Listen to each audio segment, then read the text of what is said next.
sholat, mesti sebabnya dua. Satu tidak sholat, dua kebetulan itu tidak anak kamu. Kalau itu anak kamu, kamu pasti istighfar berhari-hari untuk dimaafkan Allah, bukan maksud no. Tapi kalau orang lain kue, pertanyaannya sebetulnya kamu benci itu karena tidak sholatnya apa karena plus dia tidak anak kamu. Nah inilah perbandingan bagi kita. Sebetulnya saat kita benci maksiat itu sebetulnya di hati kita itu tidak hanya maksiat, kita ada tidak fairnya, plus itu tidak orang yang terkait dengan kita. Terus kalau cerita kitab Hikam niku dikarang oleh masyhure disebut Ibnu Athaillah As-Sakandari. Niku muridipun Abul Abbas Al-Mursi. Ya muridipun sinten Abul Abbas Al-Mursi. Abul Abbas niku murid saking Abil Hasan Asy'ari. Nah, ingkang menginspirasi perilaku ulama di Indonesia khususnya niku adalah tulisan-tulisan utawi madhab-madhab utawi pilihan-pilihan maslak tarekoh ingkang dipegang kalian Abul Hasan sinten Asy'ari. Jadi niku nggih nguntungno tiyang Jepon. Madhab ini ora unik. Terus di antara yang diceritakan Syekh Abul Hasan Asy'ari, nate suatu saat ada seorang wali, di mana-mana wali itu nggih selerane namung kepengen parak pangeran, mboten kepengen dosa. Singkat cerita si wali ini berdoa di multazam, tempat paling mustajab, ya Allah takdirkan saya supaya saya tidak pernah dosa lagi. Jadi ndonga supaya ora iso dosa meneh.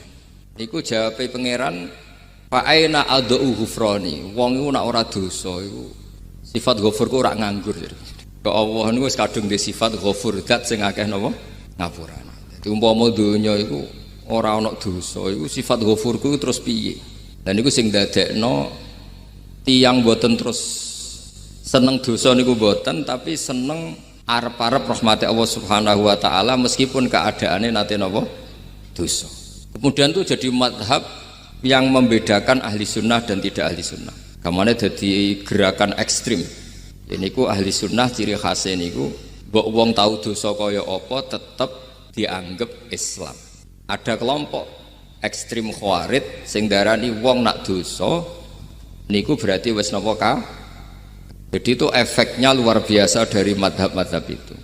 Lalu kenapa madhab Abul Hasan Asy'ari yang kita pilih?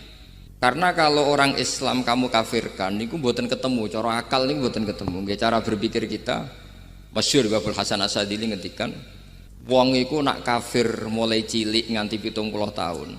Kalau baleni malih tiyang kafir cilik ngantos 70 tahun. Itu kan menjadi mukmin itu hanya dengan melafadzkan apa? Syahadat la ilaha illallah Muhammadur Rasulullah. Niku hadhil kalimah satu ini, kalimah syahadah niku saged ngilangi kekafiran 70 tahun. Artinya kalimat ini adalah kalimatun qala fihal kafiru al-islam atau kalimatun sara bihal kafiru musliman. Jadi ngaji rileks ini tanamkan di hati. Ini adalah kalimat yang orang kafir saja menjadi muslim, hanya sekali dilafadzkan. Masa lalu dengan kalimat yang sama tiang muslim menjadi kafir. Ini pun buatan ketemu akal. Makanya madhab takfiri, madhab gampang mengkafirkan orang itu jelas madhab yang enggak ada rujukannya sama sekali, enggak ada pegangan ilmiahnya sama sekali. Wong kafir wae dadi Islam, mosok wong Islam dadi kafir. Mau perkara tahlilan ning kuburan. Gara-gara tahlilane nyekel patok dianggap napa? Kafir. Mergo dianggap njaluk napa? Njaluk bae, njaluk. Mulane dawuh Said Muhammad masyhur itu diterjemah di seluruh bahasa di dunia. Wong-wong sing ngafirno iku mbok yo sekali-kali nginceng iku ngrungokno. Lho kula nu sampean tahlil iku yo ora seneng. Kadang sing tahlil iku yo rada kurang ajar. Kula niku yang ben nak mati, nak sing tahlil nang Jepun niku ora seneng. Mergo yo rada sombong lah wong tahlil iku yo kadang rada sombong. Misale ngaten, kula kiyaine jenengan. Dongane ngene, ya Allah, ini guru saya. In kana muhsinan fazid fi ihsani. Kalau dia baik, itu ya tambahlah kebaikannya. Mosok murid muni gurune baik itu kalau itu kan ngenyek uang. Kene soleh-soleh permanen dianggap napa? Jadi dongane itu ngeper, in kana muhsinan fazid fi ihsani. Wa in kana musian fatajawaz anhu. Misalnya kalau dia orang buruk, kalau beliau orang buruk yang kau maafkan. Maka orang-orang di luar sana yang mengatakan andekan tahlil itu baik pasti dilakukan sahabat. Itu logika yang keliru. Sahabat gak mungkin kan nahlili Kanjeng Nabi ngendikan ingkana musinan. Sido kafir ngoten ki mboten. Lah wong Kanjeng Nabi kok apike di ngendikano ingkana ini kok kafir. Wong Nabi kok ingkana andai. Saiki pertanyaannya gini. Kita sebagai kiai, sebagai guru, ku murid nak tahlil ya rada kurang ajar sithik. Wong gurune kok diomongno ingkana musinan ambek ingkana musian. Nah pertanyaannya gini, lepas dari kira rada kurang ajar lah dalam tahlil itu rada kurang ajar karena nyebut guru ora qad kana musinan tapi ingkana musinan. Mestinya kalau sampean sebagai murid kan menapa qad kana musinan, guru saya benar-benar orang baik, bukan ingkana andekan orang baik. Tapi ada satu kepastian bahwa ini tidak minta sama mayit. Jadi tujuan kalau kita minta mayit itu salah sama sekali. Wong kita datang ke kuburan itu malah memintakan ampunan untuk mayit. Kok iso darani njaluk iku piye? Ya mergo mau didelok kok adoh ketoke ngatong ya berarti njaluk. Lah ya wong fatwa kok mau berdasar inceng-incengan kok adoh niku. Iku ora jelas ya fatwa ini. Paham gitu. Terus jenengan kudu yakin, ainul yakin bahwa mazhab kita itu yang benar bahwa tahlilan di kuburan tidak kafir karena tidak minta ke mayit malah memintakan untuk mayit atau memintakan ampunan untuk mayit. Cuma redaksi sing rondok-rondok ngoten niku dikurangi lah. Nah kangge guru niku nggih dikurangi lah, dikurangi. Ya Allah jenengan Maha Pengampun, kula suwun guru kula jenengan ampuni. Jadi ampun ngangge donga sing teng salat mayit. Nah salat mayit itu kan memang ada sanatnya, memang semua bentuknya seperti itu. Tapi nek ning kuburan kalau betul nanti itu ngotong Mbah Mun ngoten, ya Allah ini guru saya, engkau anugerahkan beberapa ilmu, beberapa amal yang manfaat untuk orang banyak. Kula suwun jenengan tampi, jenengan zat sing Maha Pengampun, jenengan ampuni. Tapi betul ngangge ingkana ini, tangan muga aku jadi kiai ini tersinggung. Murid orang ajar, masuk darani gurune apik ku andekan.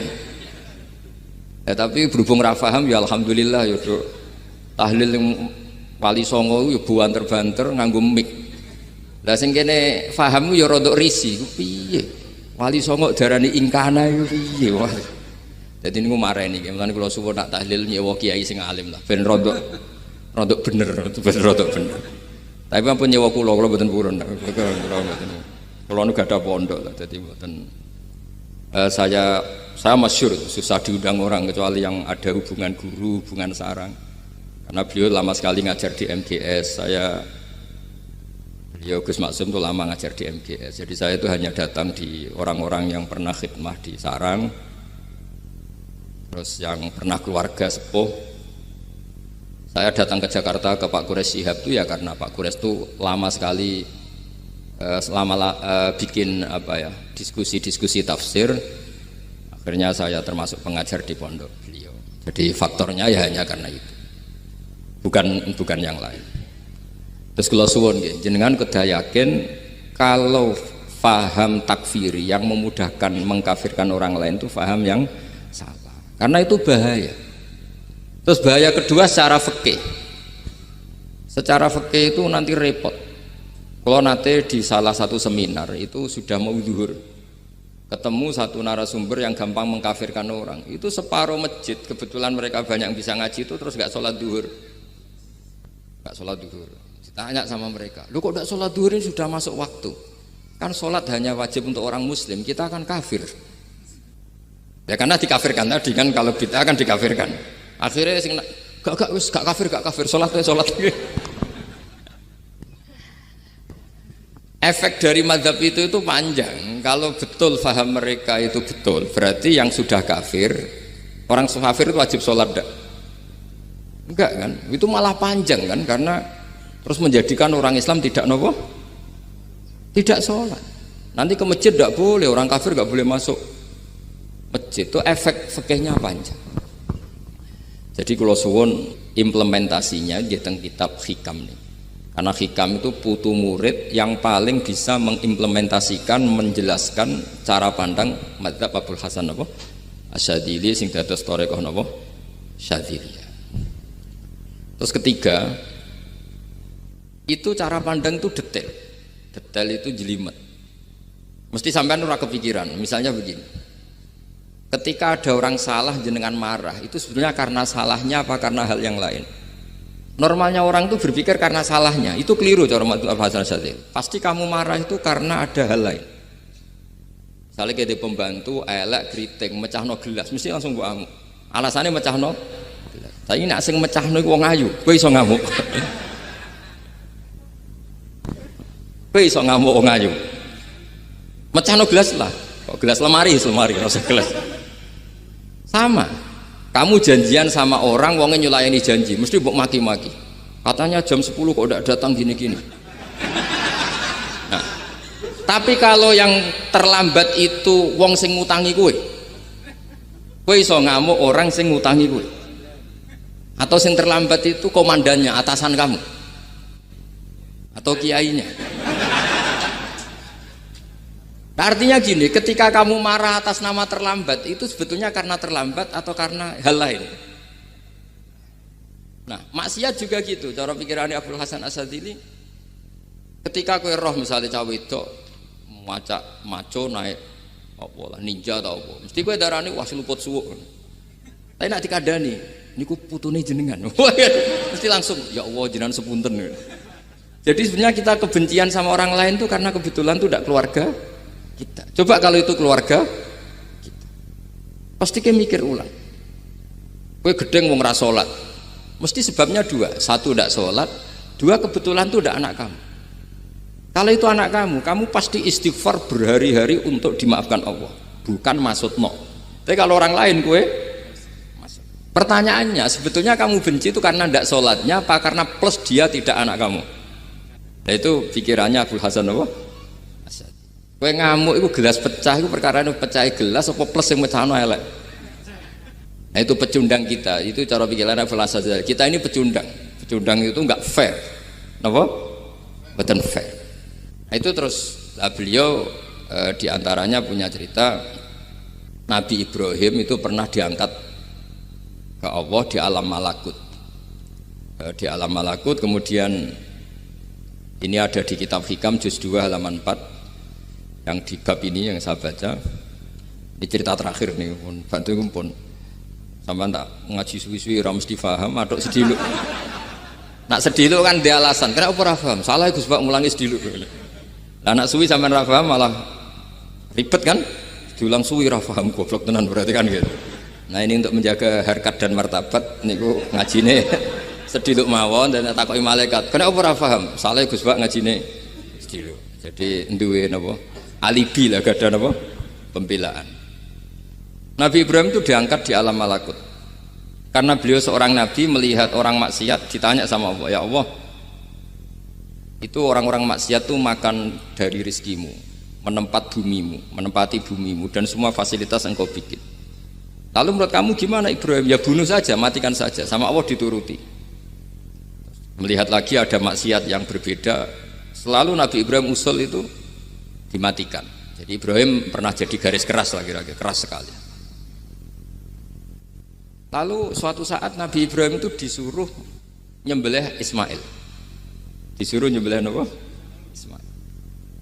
Bareng disuruh nyembelih Ismail, Nabi Ibrahim tanya, ini anak saya ya Allah, ini samratu fuadi, ini buah hati saya, kenapa engkau nyuruh menyembelih? Sejarah ngetikane pangeran, apa kamu tidak ingat ketika tak angkat di alam malakut beberapa hambaku kamu usul supaya tak bunuh? Cara Jawane, cara Jepone kowe ora rasane dadi aku iku pangeran sing gawe aku enak kowe usul-usul kon mateni jare. Saiki gentenan, saiki anakmu sembelih. Rumangsamu dadi pangeran gak sayang mbek kaula. Kowe tak dadekno nabi ku kon dakwah ora kon mateni. Nabi Ibrahim nangis. Nah inilah perbandingan bagi kita. Sebenarnya saat kita benci maksiat itu sebetulnya di hati kita itu tidak hanya maksiat. Kita ada dak fairnya. Plus itu dak orang yang terkait dengan kita. Jika misalnya mau wangkel, misalnya penyanyi sing piye mau wangkel. Suatu saat penyanyi ku WA aku, "Mas aku ya gelem dadi bojomu, ilang mangkelmu." Jadi pecundang, kita ini sebetulnya pecundang. Nah, syukur-syukur memang makom kamu sudah tinggi. Memang benar-benar benci karena maksiat. Paribasane wayu gelem mbok rabi tetap mangkel. Tapi saya tidak yakin. Soleh-soleh seperti ini imannya sampai seperti itu tidak yakin. Dan saya kalau yakin begitu berarti keyakinan salah itu salah dan bodoh itu, karena itu nggak terbukti.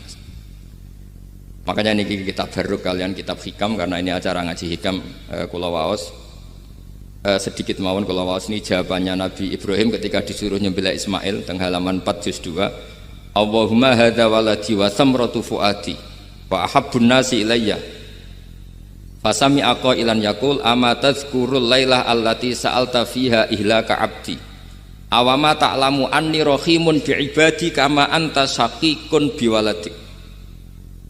Jadi Ibrahim, anak kamu sembelih. Kata Ibrahim, ini nggak mungkin Gusti, ini buah hati saya, kenapa engkau minta ini tak sembelih? Apa kamu tidak ingat pernah mengusulkan saya menghabisi sekian hamba saya? Kalau kamu bisa sayang anak kamu, saya juga sayang hamba-hamba kue enak we. Mikir. Jadi makanya kalau suwon kita ini hidup harus insaf. Nak kira dia duit, iku yo mangkel tenan loro tenan. Terus bojomu mbok kon sabar pas kowe ra ngekeki duit, iku yo ora fair. Wis ben-ben ngamuk. Satu kelihatan cerdas. Memang kondisi nggak punya uang itu harus ditanggapi dengan marah. Mosok diapresiasi. Pinter Mas kowe saiki dadi wong zuhud. Wah ya ribet. Wah ya ribet kan. Wes jos Mas sampean saiki ra duwe duit, sampean dadi wong zuhud, wong waroi. Tapi do mati bareng saiki. Jadi sebetulnya Allah bikin emosi itu andaikan boleh dibahasakan wis dipikir. Walau la daf'uhin nasa fa'dhum bi ba'd la fasadatil ard. Jadi bumi ini sebaiknya itu diisi dengan sekian perbedaan. Tapi tidak konflik loh, perbedaan dengan konflik itu beda. Saya ulang lagi, bumi ini sebaiknya diisi dari sekian apa? Perbedaan, karena justru itu bagus. Saya itu berkali-kali bilang, andaikan tidak ada pikiran kedua, ini dunia ini sudah rusak. Harus ada pikiran kedua. Misalnya ono wong kok terlalu apik mbek kanca, mesti bojone sambat. Wong gak men ngopi mbek kancane, ra tau ngapi mbek bojone.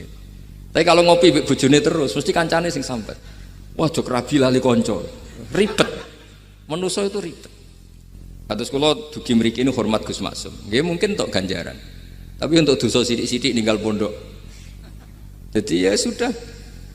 Ya mau tidak mau, karena memang hidup itu tidak banyak pilihan. Ada orang sering ibadah di masjid, sholat, itu ya bagus. Tapi dia pasti tidak baik dalam sistem sosial. Umpama wong soleh kabeh ning masjid, itu dunia akeh sing mati. Karena tidak ada tim SAR paling murah. Loh iya kan, wong kecelakaan, itu penolong pertama itu orang yang di masjid apa sing tukang ning dalan-dalan. Artinya sing ning masjid iktikaf mesti ra duwe ganjaran nulung wong kecelakaan. Artinya ada kebaikan yang pasti nggak bisa dilakukan orang yang sedang di masjid. Andai kan yang di jalan tuh orang-orang soleh itu, wah dunia sebaldatun thayyibatu warabun. Loh ya betul. Nabi pernah ditanya sahabat, ya Rasulullah kita ini senengane ngegeng di jalan. Ya kata Nabi, ya sudah nggak apa-apa, asal a'tut thariq haqqaha. Ya kamu memberi haknya jalan. Apa itu? Amar ma'ruf nahi. Kalau yang di perapatan wong soleh kabeh sing beda wedok ya isin. Mergo seneng perapatan wong soleh kabeh. Nah, masalah iki ra soleh kabeh, kemari ribet kan gak soleh kabeh. Jadi sebetulnya Indonesia itu aman kalau yang di jalan tuh soleh semua, karena perempuan lewat gak diganggu, ada copet gak berani, semuanya aman. Maka di Islam itu menyebut kebaikan itu jumlahnya banyak sekali. Tidak bisa kamu wah hebat-hebatnya wong sing ning masjid terus, tidak bisa seperti itu. Andai kan semua orang di masjid, nah ono kecelakaan pertama yang nolong siapa? Nah ana wong goleki alamat tuh takok sapa kabeh ning jero masjid. Ribet kan?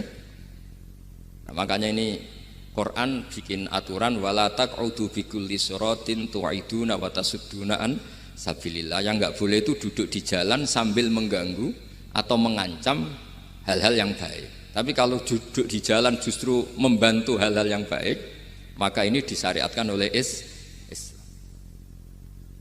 Jadi ini kita harus mulai mikir ya. Jadi walhasil ngendikane kitab hikam, bayangkan yang maksiat itu anak kamu, istri kamu. Pilihan kamu itu memaafkan dan minta dimaafkan oleh Allah. Tapi ketika orang lain kamu minta supaya dilaknati Allah, ini tidak fair. Sehingga kita diajari guru-guru kalau minta ampun ighfirli wali walidayya wali jami'il muslimina wal muslimat. Masih dikata wali jami'il muslimin al muslimat wal mu'minina wal mu'minat. Itu filosofi yang luar biasa, kata jami' semuanya ya Allah engkau maafkan. Bukan keluarga saya tok, siapapun yang berkontribusi terhadap Islam ini engkau maafkan. Begitu juga di muqaddimah khutbah kula suwun harus ditradisikan wala alihi wa sahbihi ajmain. Kata ajmain ini kata pembeda. Mungkin orang baca hanya rutin, tapi kita yang nekuni ilmu, ajmain ini kata kunci. Fa inna ahla syiah akramu sahabiyan wa ahanu sahabiyan akhar. Jadi tradisi madhab syiah itu apa? Ada sahabat yang begitu dimulia-muliakan berlebihan kayak Sayyidina Ali, dan ada yang dihinakan kayak Abu Bakar dan Umar. Lalu pembedanya dengan ahli sunnah apa? Kita menghormati sahabat wa sahbihi ajmain. Jadi hadhil kalimah kalimatun fariqah. Ini kalimah pembeda. Jadi ajmain mboten kalimah rutin terus ono jimati ono kasiate niku mboten. Kita maklumatkan ke seluruh dunia bahwa mazhab ahli sunnah ditandai dengan wa ala alihi wa sahbihi ajmain. Mane dawuh Basim wa nukrimu ahlal bait wa nukrimu jami'a ashabar Rasulillah sallallahu alaihi wasallam. Wa nukrimu jami'a ashabi Rasulillah sallallahu alaihi wasallam. Ciri utama mazhab Ahlussunnah apa? Menghormati keluarganya Nabi dan menghormati seluruh, ada kalimat apa?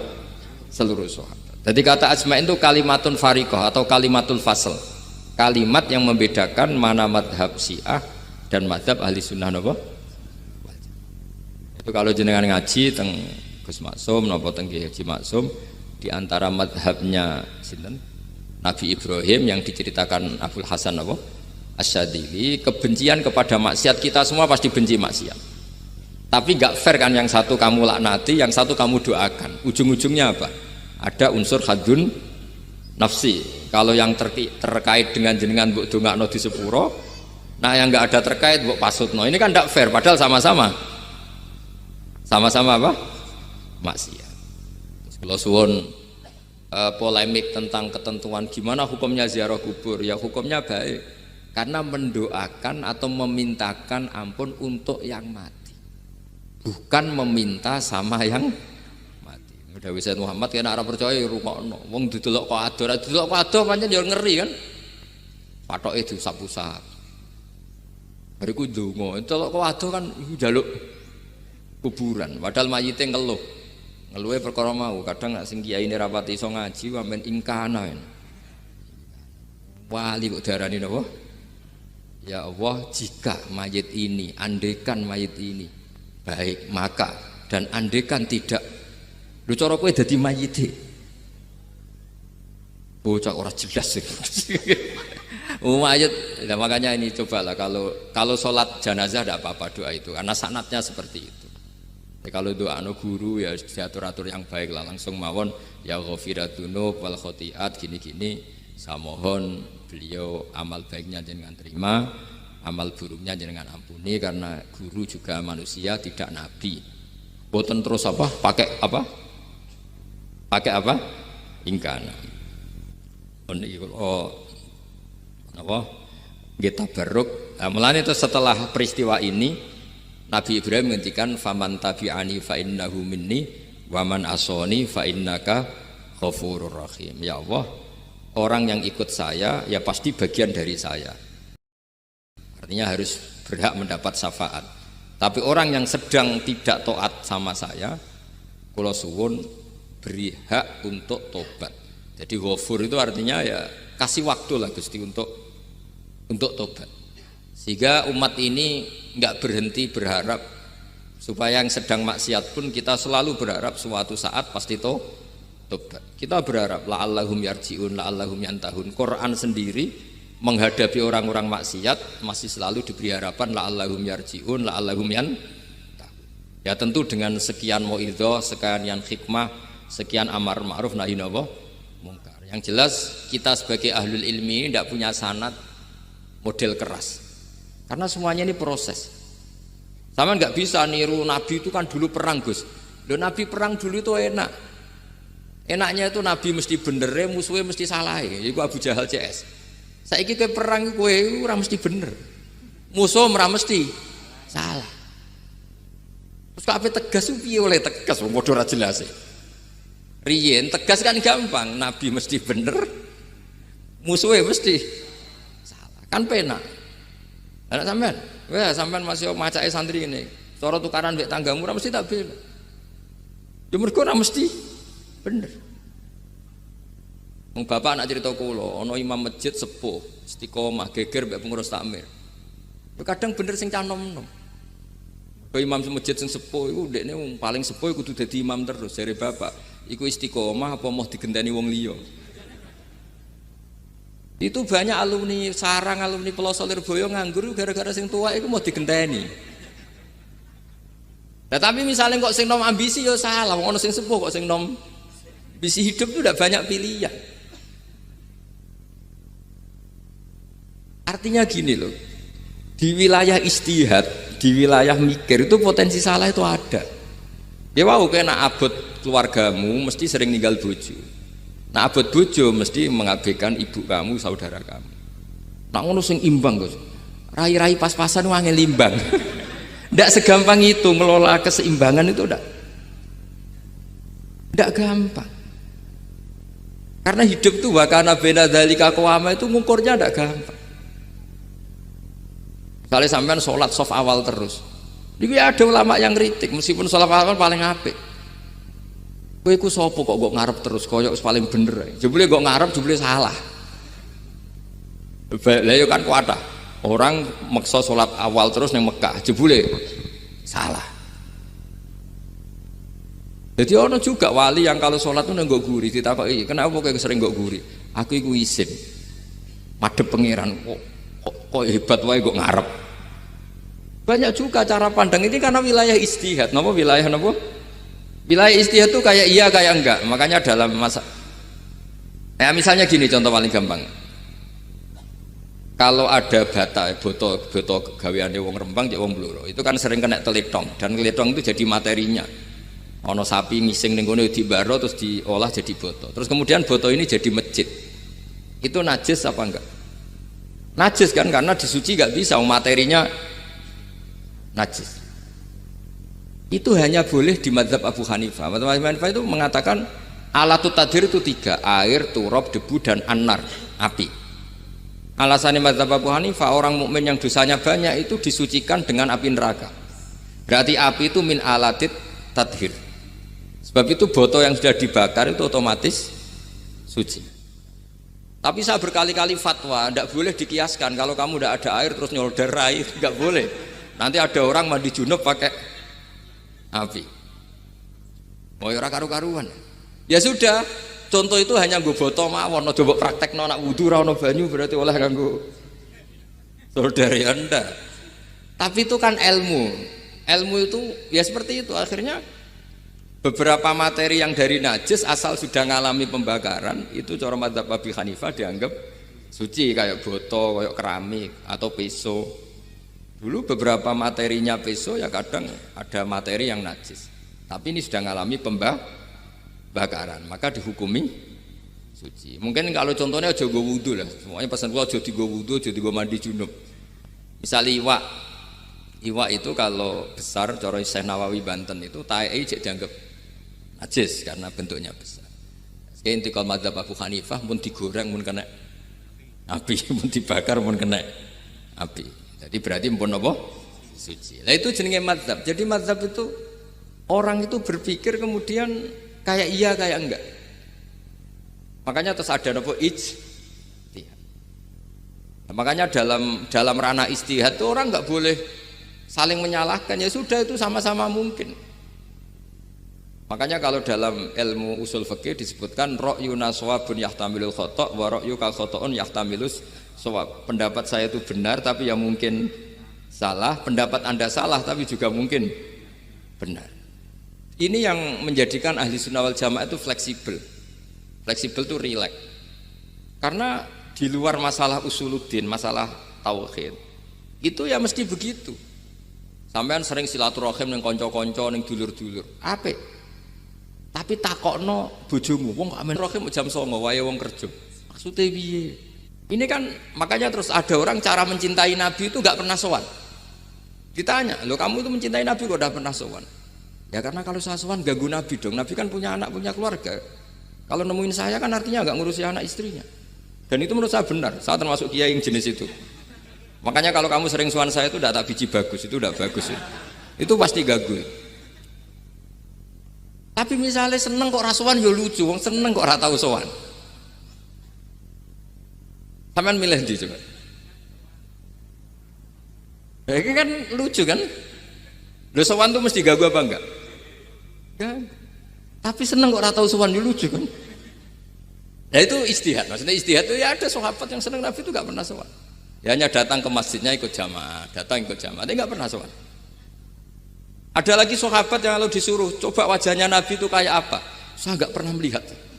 Padahal bertahun-tahun jadi sahabat. Karena ijlalan lahu. Saya sangat menghormati beliau sehingga saya merasa enggak berani melihat wajah. Tapi banyak juga sahabat yang detail mensifati beliau, sampai hajibnya tahu, syaribnya tahu, semuanya tahu. Saking mencintainya, aku nak roh Nabi seneng delok. Sama-sama seneng, tapi cara mengimplementasikan, nah itu wilayah-wilayah napa? Jadi kalau suwun terbiasalah dengan beda pendapat, dengan biasa mawon. Dan itu kita dilatih. Makanya wonten makalah masyhur ikhtilaful a'immah napa? Rahmah. Atau sebagian disebut ikhtilafu ummati rahmah. Umatku yang berbeda-beda. Beda itu bukan konflik loh ya. Beda pandang, beda sudut materi atau metode atau maslak. Niku semuanya asal ikhlas dan berbasis ilmu. Niku kabeh napa roh. Jadi setiap saat mungkin meteor itu menghantam bumi. Setiap saat mungkin Mars yang menghantam bumi. Sehingga kalau kita belajarnya itu geologi atau sistem galaksi, itu ketakutan kita ya pada likuifaksi, pada meteor yang jatuh, pada apa. Tapi kalau misalnya kita baca yang su'ul khotimah, ketakutan kita ya akan su'ul khotimah. Tapi terus kalau lihat berita TV corona, ya takutnya akan corona. Tapi setelah distatistikkan, misalnya belajar orang yang mati karena ngelindur, itu ya terus takut tidur, karena yang mati karena ngelindur itu juga banyak. Artinya apa? Membaca itu membentuk. Dan itu artinya belajar. Saya termasuk orang yang meskipun masih muda itu gak pati-pati mati. Ini yang membedakan saya dengan Gus Nadir PD saya kalau masalah ngadepi mati. Karena bukan berarti saya mesti soleh, mesti husnul khotimah, ya enggak.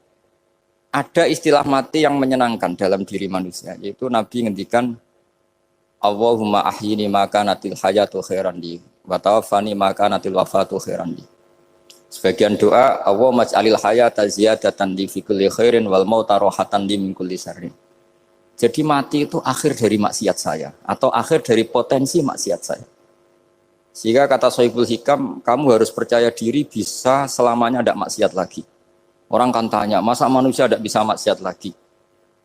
Ya bisa saja kamu pas toat terus mati, berarti sudah tidak bisa maksiat. Jadi ulama itu melihat mati itu akhir dari segala maksiat atau potensi maksiat. Ya, di sini hebatnya lagi-lagi GNU itu. Bohong fasik gendo kayak apa kalau mati saya ge, tombone menang kabeh, saya ge menang kabeh. Sesuai kayak ini saya nih pun buatan sakit maling, buatan sakit korupsi. Oh ge saya ini. Itu satu ilmu yang luar biasa. Meskipun ya tentu agak ngawur. Tapi itu bagus. Secara ilmu bagus. Karena al-maut adalah rohatun min kulli syarr. Lagi-lagi yang menyelamatkan itu illa aliman au muta'aliman. Proses belajar mengajar. Saya baca banyak tentang halal haram dalam kitab Imam Ghazali itu. Tak ulang berkali-kali. Saya itu dulu ya gak paham. Karena kitab paling susah di bab Imam Ghazali itu menurut saya kitabul halal wal haram. Termasuk bagaimana cara ngelola amwalus salatin yang terkenal korup, sementara menyumbang kamu sebagai jaizah, sebagai hadiah untuk para kiai atau untuk para guru. Itu perdebatannya ulama itu macam-macam. Ada yang bilang haram karena itu potensi haram atau memang benar-benar haram. Ada yang bilang boleh karena kalau yang pakai kamu untuk kebaikan, kali dipakai mereka ruwet. Kebetulan yang partai ini lebih besar Mas Nadif. Ya alhamdulillah. Terus dikiaskan sama ghanimah. Lagi-lagi karena baca, saya itu pernah ditanya seorang dosen di Jogja. Gus, saya ini muslim mulai kecil dan saya peneliti, saya pernah sekolah di mana-mana. Yang ganjil dari saya tentang Islam itu satu, yaitu ghanimah. Kok kayak Islam tuh rampok gitu ya, perang sudah orang kafir tuh kalah, hartanya diambil gini-gini. ya ghanimah. Terus saya memberi analogi, kalau ada garong ke kamu, bawa senpi, bawa pedang, terus kamu mengalahkan garong itu, alat-alat itu kamu kembalikan apa kamu sita? Ya saya sita, nanti dipakai garong lagi. Ya kira-kira seperti itu. Kalau dikembalikan ke orang kafir berarti menjadi kekuatan kekafiran lagi, dan itu harbi. Dia baru nerima, lagi-lagi ini barokahnya baca. Makanya saya diminta sama sini, ya saya tentu faktor hormat. Karena bapak saya memang dulu ngaji sama Badullah. Mbah saya itu terkenal wali, yang bapaknya bapak. Itu kalau kesini nyifati Badullah satu. Nur isido mondok gini, itu enggak apa-apa. Pondok elek lah, kiaimu wali. Zaman itu bapak itu di kamar kursi ya masih ada kakinya. Saya dulu sering dijak ke sini sama bapak. Jadi mbah saya itu terkenal wali dulu. Jadi bahasa itu tirakat terus sampai kapundhut itu poso terus. Kebetulan cucunya agak niru. Saya tidak niru itu karena itu Gus Zaki. Memang disuruh tidak niru. Kata mbak saya, kira usah tirakat, terus tak tirakati aku. Gitu. Jadi saya, Mbah Mun juga gitu. Kowe haram tirakat, terus tak tirakati aku. Saya senang sekali. Tapi tua-tua kok mikir putu. Nah, terus tirakati putuku sopo. Jadi mulai jadi kiai betul Mas Nadif, saya ini sudah mulai mikir putu. Karena saya ini termasuk orang yang kecelok alim yang enggak banyak orang menghormati karena sudah diramal sama mbah-mbah. Di dulu mbah saya Mbah Nur Sam itu kakak saya itu SMP SMA, kakak saya yang kedua juga SMP SMA. Mbah saya itu Mbah Nur Sam itu yang nganterkan bapak ketika mondok sini itu, yang ikrar karo Badullah wali Mbah Nur Sam itu, ahli tirakat, ahli puasa. Itu bilang, Nur, anak sing iki aja pondok, aja sekolahno. Sumben sing ngalim ku anak sing iki. Ketika saya hampir tamat SD sama mbah saya Tuban, mbah saya Naruan juga di Sabdo begitu. Singkat cerita saya mondok sarang. Mondok sarang pertama langsung dikenal Mbah Mun, wong anak kiai jadi langsung dikenal. Didoni macam-macam terus jadi wong alim juga ada yang ngelem.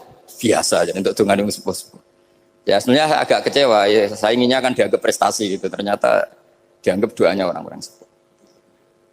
Ya, makanya kula niki mriki ya rodok ya syukurlah sama Bang Mutamakin sama semuanya karena tadi kenapa saya harus cerita ini. Quran sendiri mengakui bahwa orang soleh itu diantara aturannya adalah dzurriyyatam ba'duha min ba'd. Meskipun Allah bisa bikin orang soleh dari mana saja, tapi yang legitimit itu memang dzurriyyatam ba'duha min ba'd. Dan kata dzurriyyah itu tasmalu auladal inas, kata Ibnu Hajar al-Asqalani, memasukkan turunan yang dari ibu. Meskipun tentu secara wali nikah atau secara disiplin nasab dari ibu itu tidak ngefek. Tapi dari segi fa'innal irqadassas, bahwa sistem tubuh kita itu tetap ada gen dari seorang apa? Ibu. Sehingga banyak ulama tafsir mengatakan dzurriyyah itu tasmalu auladal inas. Dzurriyyah itu memasukkan turunan dari apa? Ibu. Bapak saya itu nasabnya nasab wali. Jadi mbah-mbahnya itu suka tirakat, suka. Ibu itu nasab kiai. Jadi kalau bapak wiridan itu, kalau istiqomah itu disalahkan sama keluarga ibu. Istiqomah itu salah. Karena ijabu malam yajib, mewajibkan sesuatu yang tidak wajib. Itu masalah secara ilmiah. Mbah Mun itu sering kritik kalau ada pondok kok wajib puasa, wajib merawat itu sering kritik. Itu secara fikih bahaya. Ijabu malam yajib, mewajibkan sesuatu yang tidak wajib. Dan itu kriminal dalam bab fikih. Betul itu, sama cari di Sulam Taufik, babnya itu ngeri, ijabu malam yajib itu tidak dihitung minal kabair, dicari sendiri itu di bab Sulam Taufik, tidak perlu saya sebut, itu parah betul malah cara menvonis Abdullah bin Husain bin Thohir di Sulam Taufik, ijabu malam yajib.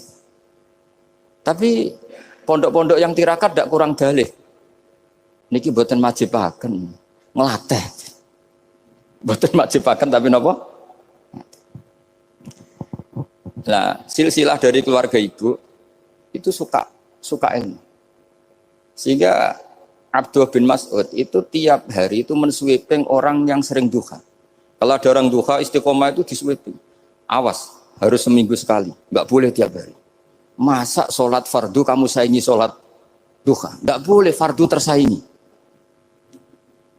Itu Abdullah bin masyhur, sampean cari di Al-Ghunjah itu. Sayyidah Aisyah kalau ada orang duha tiap hari dimarahin. Dan itu secara konstitusi ilmu benar karena Nabi Qiyamul Lail Ramadan itu hanya 4 hari yang dipandu. Lainnya itu enggak. Khasyata ayyufradu alaihim, kalau dalam sahih takut dianggap fardu.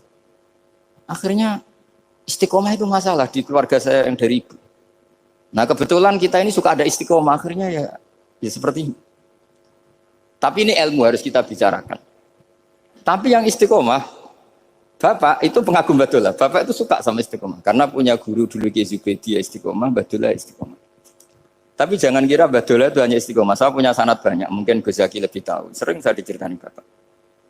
Badulah itu nak ambek wong fase teman-teman itu rapati cocok. Senajan to majibno fase. Tak takoki iki ngopo. Engko nak ke fasean darani wong awam untuk ganjaran. Mergo macane Quran gak fase. Padahal untuk ganjaran mergo seneng Quran. Jadi terus tak takoki Bapak, niku saged damel syariat mboten? Ya ora kenek, pokoke ngono. Jadi go ngekrori.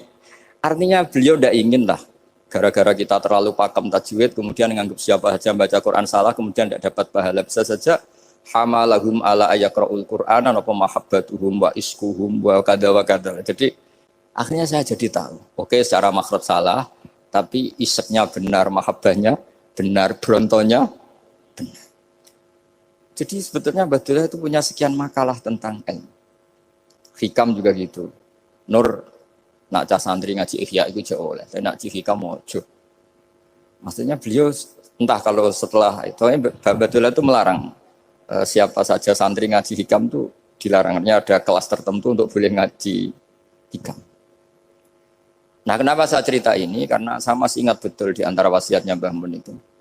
Pirroh sebab apa Fatihah kok ihdinas siratal mustaqim bukan siratoka tapi siratal ladzina an'amta alaihim.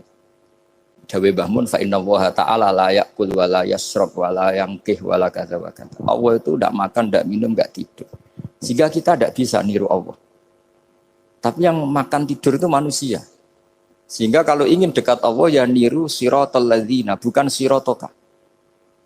Kita cara tidur niru Kanjeng Nabi, niru ulama, cara makan, cara minum, niru Allah tidak bisa.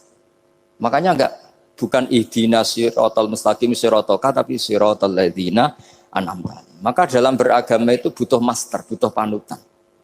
Ya tentu Mbah Mun oleh ngendikan pakai luwet orang-orang kuno. Cara Mbah Mun pakai cantolan.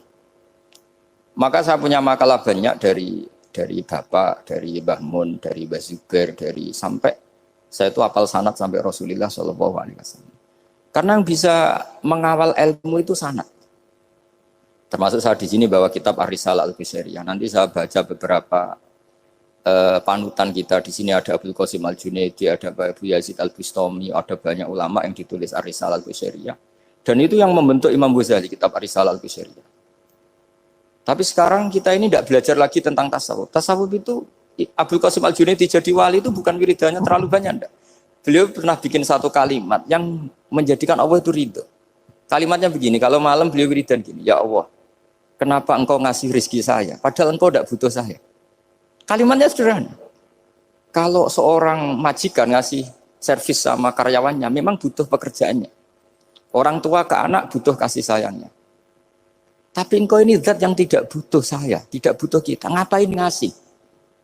Jadi punya sisi betapa Allah itu luar biasa, wong tidak butuh kok. Ngasih itu kan luar biasa. Jadi karena mensifati seperti itu Allah itu ridho. Itu luar biasa. Normalnya orang memberi itu kan, apalagi orang memberi kiai itu kacau sekali. 1.000 jaluk swarga. Salam template 1 juta wae jaluk apa? Swarga itu parah lagi. Nanti kalau enggak masuk surga tunda-tunda. Itu ngeri lagi itu 1 juta minta apa? Surga. Sayyidina Ali itu diantara sebabnya beliau dekat Allah itu karena muamalahnya sama Allah itu benar. Di antara muamalah itu yang diriwayatkan di kitab Ar-Risalah Al-Qusairiyah adalah masyhur itu. Kafani izzan antakuna li rabban wa kafani fakhran an akuna laka abdan. Tiap malam ya beritanya itu, ya Allah, saya sungguh sangat mulia karena engkau yang jadi Tuhan. Coba kalau saya dituhani manusia yang mati atau dituhani siapa yang mati juga. Wa kafani fakhron an akuna laka abdan. Saya ini bangga sekali karena jadi budak, jadi hamba zat yang tidak mati. Jadi pakem-pakem yang menjadi masyrob kalau dalam bahasa tasawuf itu yang menjadikan wali. Sehingga yang dikatakan ibadah itu apa? Ma'rifatullah. Mengenali Allah secara benar. Jadi jangan kira wali-wali dulu terus terlalu istiqomah, ada juga. Mereka punya pakem yang menjadikan Allah itu ridho. Saya beri contoh nih di sini banyak makalah nanti saya beberapa baca tabarruk. banyak riwayat dari orang-orang sufi. Nabi Ibrahim itu pernah ketemu orang Majusi. Beliau terkenal sakhok, terkenal sakhian. Ketika ketemu orang Majusi, ya Ibrahim saya ini sehari saja ngasih makan saya. Kamu kan tukang ngasih makan orang. Terus ya tapi bisarti antus lima, kamu harus Islam. Fikihnya Nabi Ibrahim adalah kalau saya menolong dia berarti nolong orang kafir. Setelah orang itu lewat berlalu karena Nabi Ibrahim nggak mau hormat, Allah memberi wahyu ke Nabi Ibrahim. Kenapa ya Ibrahim tidak kamu terima satu hari, kamu kasih makan satu hari? Ya karena dia Majusi. Kata Allah, dia umurnya berapa? 60 tahun. Tanyakan, pernah kelaparan kan hanya hari ini? Iya ya Allah. 60 tahun dia kafir tak kasih makan. Minta kamu sehari aja kok nggak boleh. Akhirnya Nabi Ibrahim dipanggil orang Majusi, dikejar dipanggil. Ayo tak kasih makan satu hari. Kok kamu sekarang jadi baik? Habis ditegur Tuhan. Terus kata, ahakada yu'amiluni. Apa seperti itu Tuhan memu'alamalai saya? Ya na'am. Akhirnya Islam orang Majusi. Jadi itu lagi-lagi ilmu.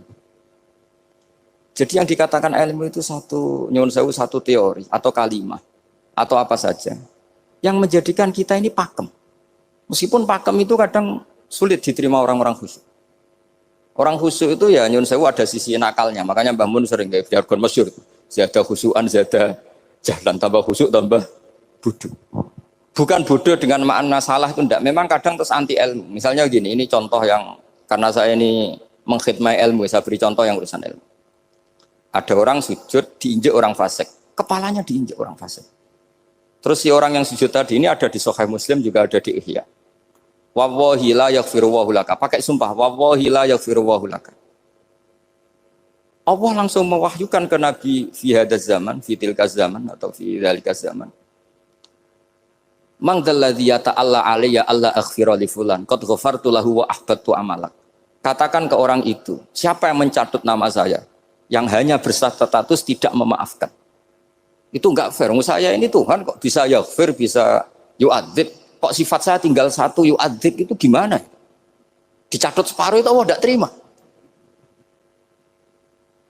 Tapi kalau kita baca Quran, saya ini sama orang fasik ya benci. Saya ini orang soleh, setidaknya pura-pura soleh lah. Karena di depan para kiai ini. Tapi mau tidak mau. Ketika Allah mensifati dirinya tentang orang munafik gimana? Wa yu'adzibal munafiqina in sya'a au yatub. Itu cocok tidak cocok, potensi memberi tobat itu ada. Meskipun sama kalau orang munafik, tapi ya tetap bacanya wa yu'adzibal munafiqina ya in sya'a au yatub.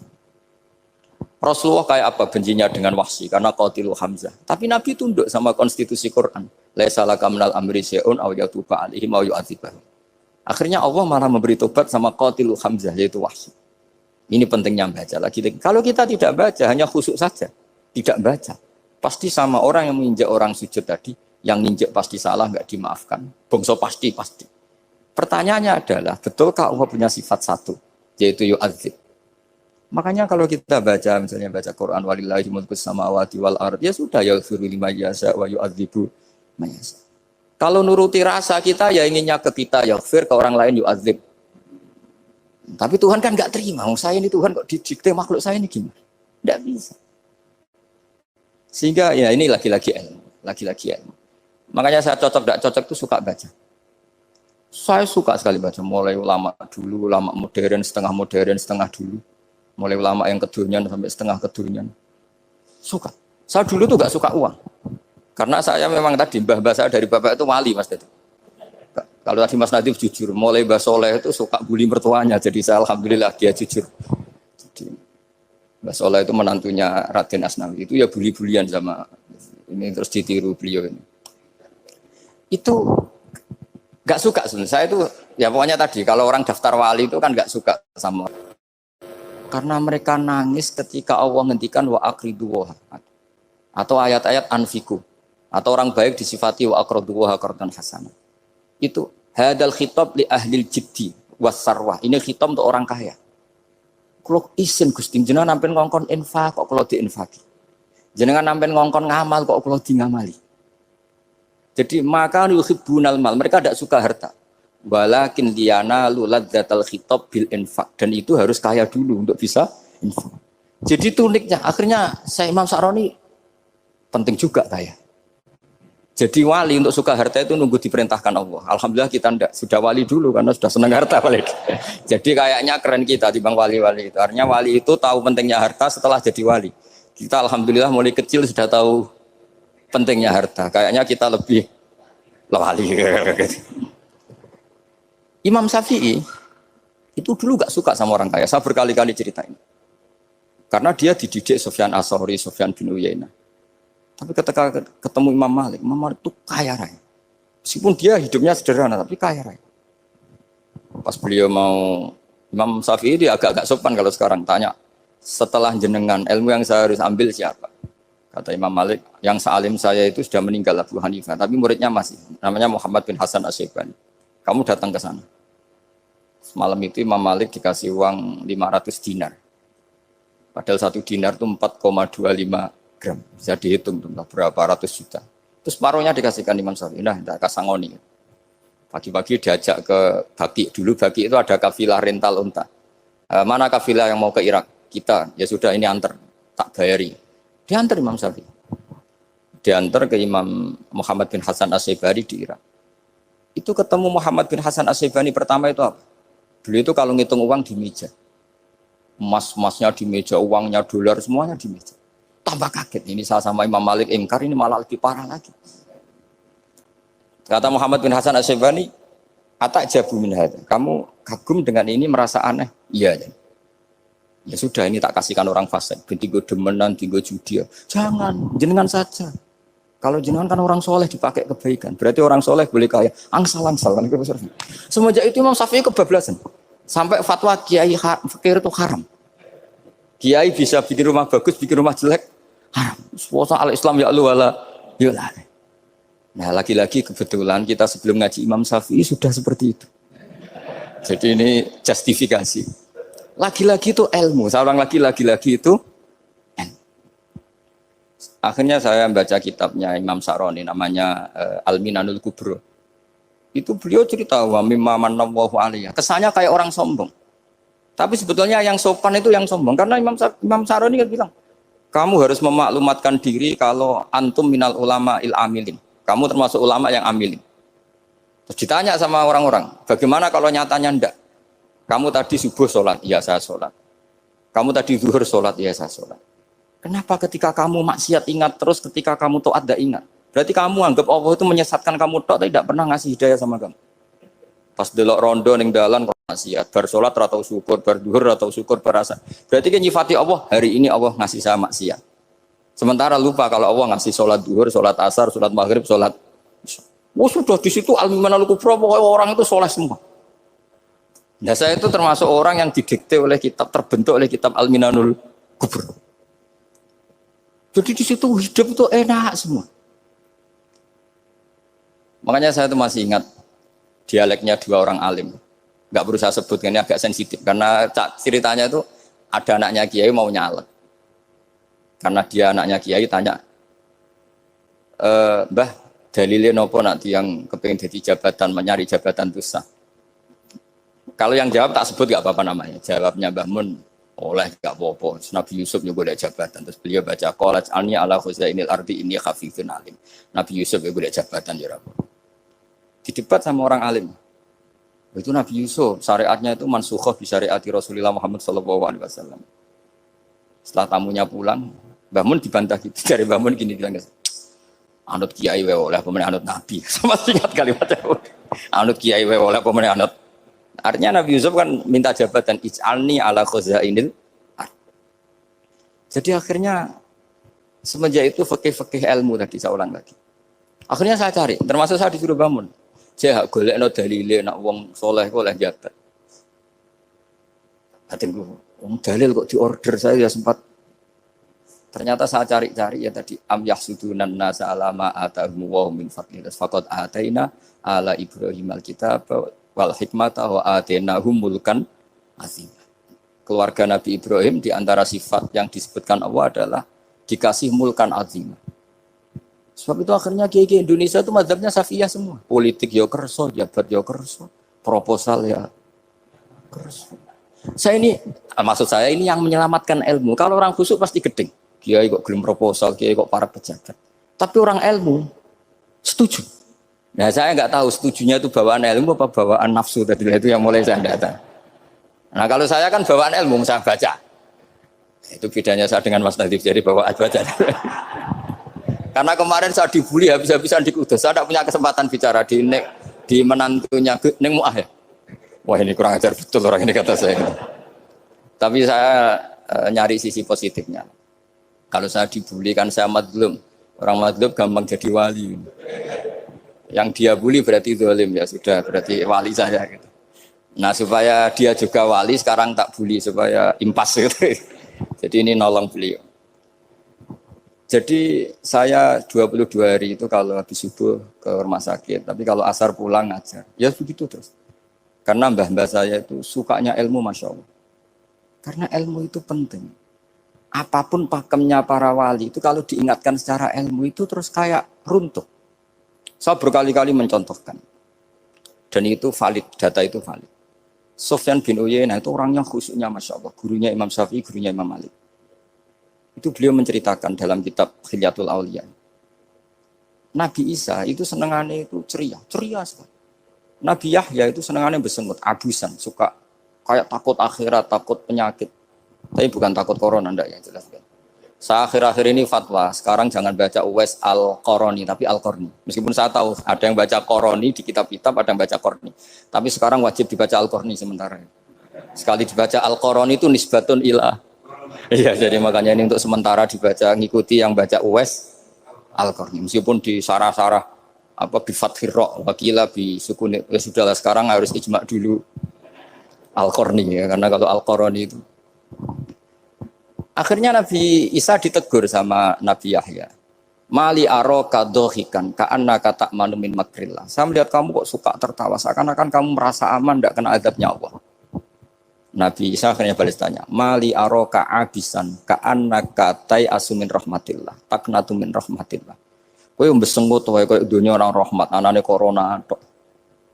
Padahal ya ono mangan, ono guyon, ono nikmat. Dan itu figur besar, akhirnya kita tahu. Dan saya sering cerita juga, setiap dakwah itu Nabi Isa nyari syirorun nas, Nabi Yahya cari khiyarun nas. Tentu alasan Nabi Yahya gampang, berteman orang baik itu baik lah, nyaman, terus akibatnya juga baik.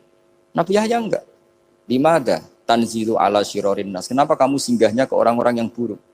Ana tabibun udawil mardo. Saya ini dokter, tentu menyembuhkan yang sakit. Akhirnya terus di Indonesia banyak kiai yang kancanan orang fasik ya banyak. Tapi ya tentu yang benar itu yang mensolehkan yang fasik. Yang mesti salah yang menjadi fasik karena ketularan yang. Tapi itu lagi-lagi apa? Ilmu yang bisa menjadikan kita percaya itu ilmu. Saya tuh suka sekali baca kitab yang berbeda. Saya sekarang baru belajar kitab orang-orang Hanafi. Orang-orang Maliki. Saya kemarin dikirimin hadiah oleh keluarga Pak Kures. Ada tanda tangannya Pak Kures dari Habib Ali, dari keluarga beliau. Ciri kitab namanya itu Sarah Bukhari yang dikarang orang India, orang modern, Anwar ya, Kiai Anwar Shah, orang India ya orang sekarang. Itu beliau termasuk mujaddid kalau dalam perasaannya orang India. Mensarai Bukhari ya, kira-kira sanadnya Sayyid Muhammad ke beliau itu 3 atau 4. Beliau termasuk orang-orang yang bisa membentuk India seperti itu. India kan banyak syurahul hadis termasuk Waliullah Ad-Dahlawi terus Syekh Yusuf Al-Kandahlawi, banyak lah saya. Itu beliau cerita di kitab-kitab itu bahwa ilmu itu harus diungkapkan. Terus beliau cerita banyak tentang kewalian. Sampai dalam cerita kewalian itu unik. Dan terus kayak jadi wali itu gampang sekali.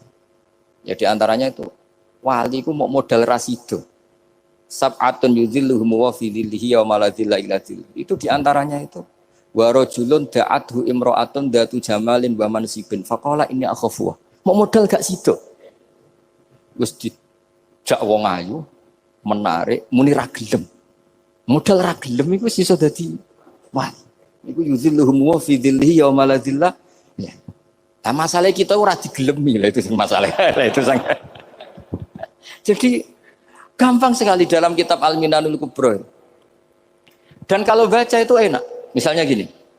Tentu masa lalu kita yang buruk itu tidak diceritakan orang lain. Dan itu kadang karena gengsi. Tapi kalau melihat hadisnya Nabi itu gampang sekali. Kullu ummati mu'afan ilal mujahirin. Umatku semua itu dimaafkan. Kecuali yang memperlihatkan salahnya dosanya. Jadi nggak boleh kalau sampean sekolah nggak naik kelas cerita anaknya. Kalau saya dulu nggak naik kelas, kalau punya utang koperasi nggak pernah bayar, nggak boleh cerita seperti itu. Kalau ditanya, bapak dulu pinter nggak? Oh pinter sekali. Harus bilang gitu, pinter sekali. Pernah ranking, ranking sekali sudah nggak apa-apa itu. Meskipun dengan makna yang lughawi ya. Saya dulu iskal. Kan nyon sewu saya ini sering diparani orang yang mau tobat tercerita Gus saya dulu sering main perempuan, sering mabuk, tapi sekarang saya mau tobat gini-gini. Karena ini orang awam, tak terima. Tapi saya bilang gini, kamu jangan cerita ke anak kamu. Terus dia cerita, tapi kan saya harus jujur.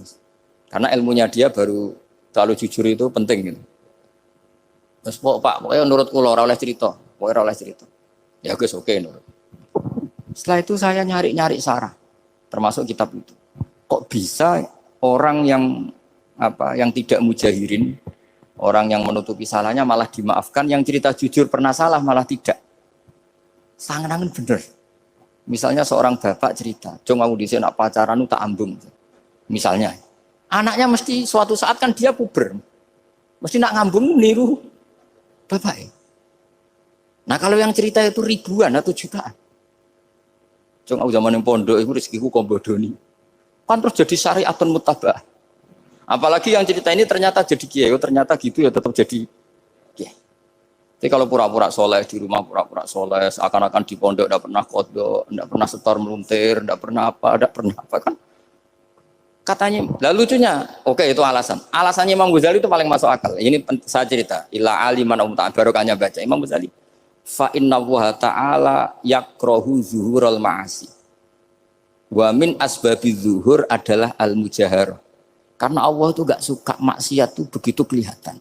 Dan awal dari kelihatannya maksiat adalah semua orang cerita.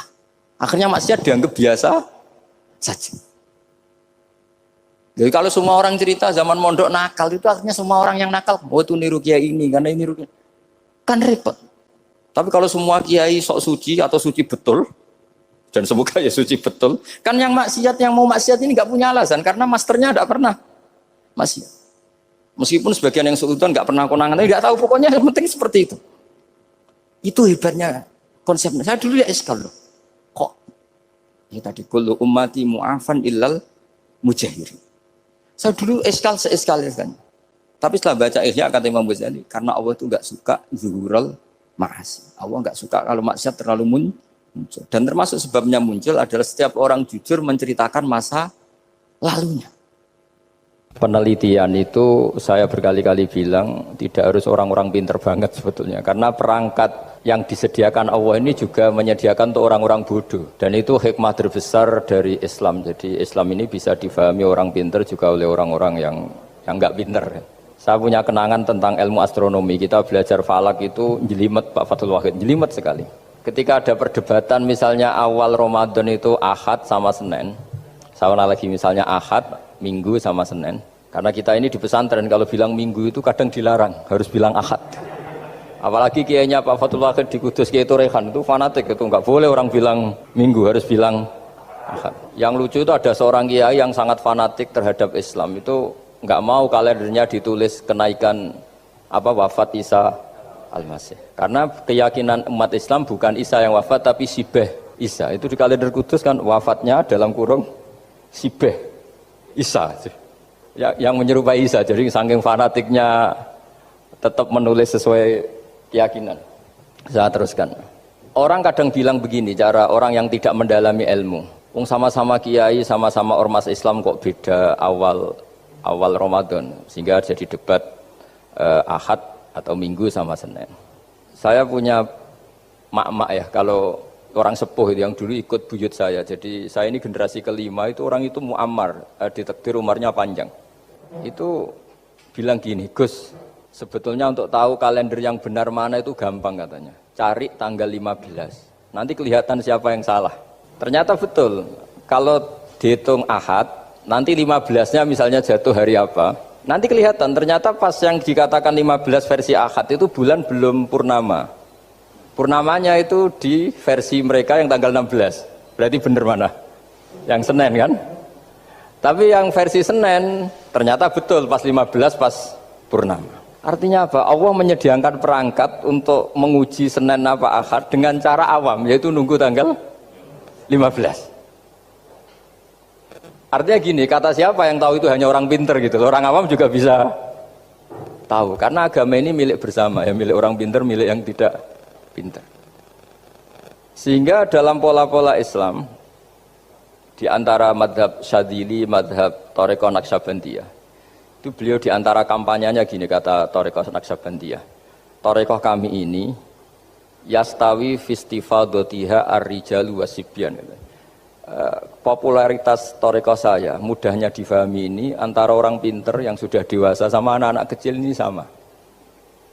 Kenapa demikian? Kalau dalam filosofi kebenaran itu ada pepatah fa innal haqqa adharu min syamsi dhahirah. Kebenaran itu lebih jelas ketimbang matahari di siang hari. Sehingga mereka dengan mudahnya mensifati Allah misalnya az-zahir, zat yang begitu jelas. Kenapa Allah begitu jelas? Karena ulama dulu cara, kalau dalam bahasa pondok mensifati, menstatuskan alam raya ini maujud.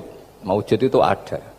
Di mana-mana sesuatu yang ada itu ya diciptakan oleh yang ada. Masa Anda ada kok menciptakan yang ada? Sehingga mereka tidak pernah tertarik sama faham komunis, ateis bahwa alam ini dimulai dari ketiadaan. Pertanyaannya adalah bagaimana sesuatu yang tiada menyebabkan yang ada. Sehingga ulama dulu pinter, sifat wajib itu apa? Wujud. Karena alam raya ini kadung wujud, kadung maujudat, maka Allah harus wujud. Berhubung wujudnya Allah itu wujud penyebab, harus qadim atau harus awal. Masa penyebab datangnya terlambat dulu yang jadi efek dari penyebab itu. Sehingga mereka dengan gampangnya mensifati Allah az-zahir, zat yang begitu jelas. Sehingga Imam Sibawayh ahli nahwu itu juga mengenali Allah lewat teori nahwu. Beliau bilang Allah itu siapa? Allahu a'raful ma'arif, zat yang paling mudah dikenali. Nah sehingga tadi seperti yang dikatakan Pak Rektor, sebetulnya perangkat ilmu seperti tadi menemukan bulan itu diantaranya ditemukan kalau bulan tuh nggak rata itu ya lewat teori gambar, karena sekian jarak punya akibat sekian, punya misalnya kita melihat gunung kelihatannya indah, padahal di situ ya ada lubangnya, ada pohon yang tertebang, ada pemandangan yang nggak indah, tapi gara-gara dilihat dari jauh semuanya indah. Maka disarankan orang yang baru gak suka istrinya terus melihat dari jauh, tinggal minggat lah kira-kira. Kalau ditinggal minggat 2 bulan itu mesti cinta lagi itu. Kan fungsinya baru kelihatan itu. Tapi kalau dekat terus tuh mesti sama neknya lah kira-kira gitu, sama mangkelnya. Sehingga itu ya dipakai teori juga dalam silaturahim. Di agama terkenal ada pepatah zuruhibban tasdad hubban. Jadi ya jangan sering ketemu, nanti kamu gampang cinta. Kalau sering ketemu ya gampang bosen lah kira-kira seperti itu. Nah, kemudian teori-teori awam ini dikembangkan.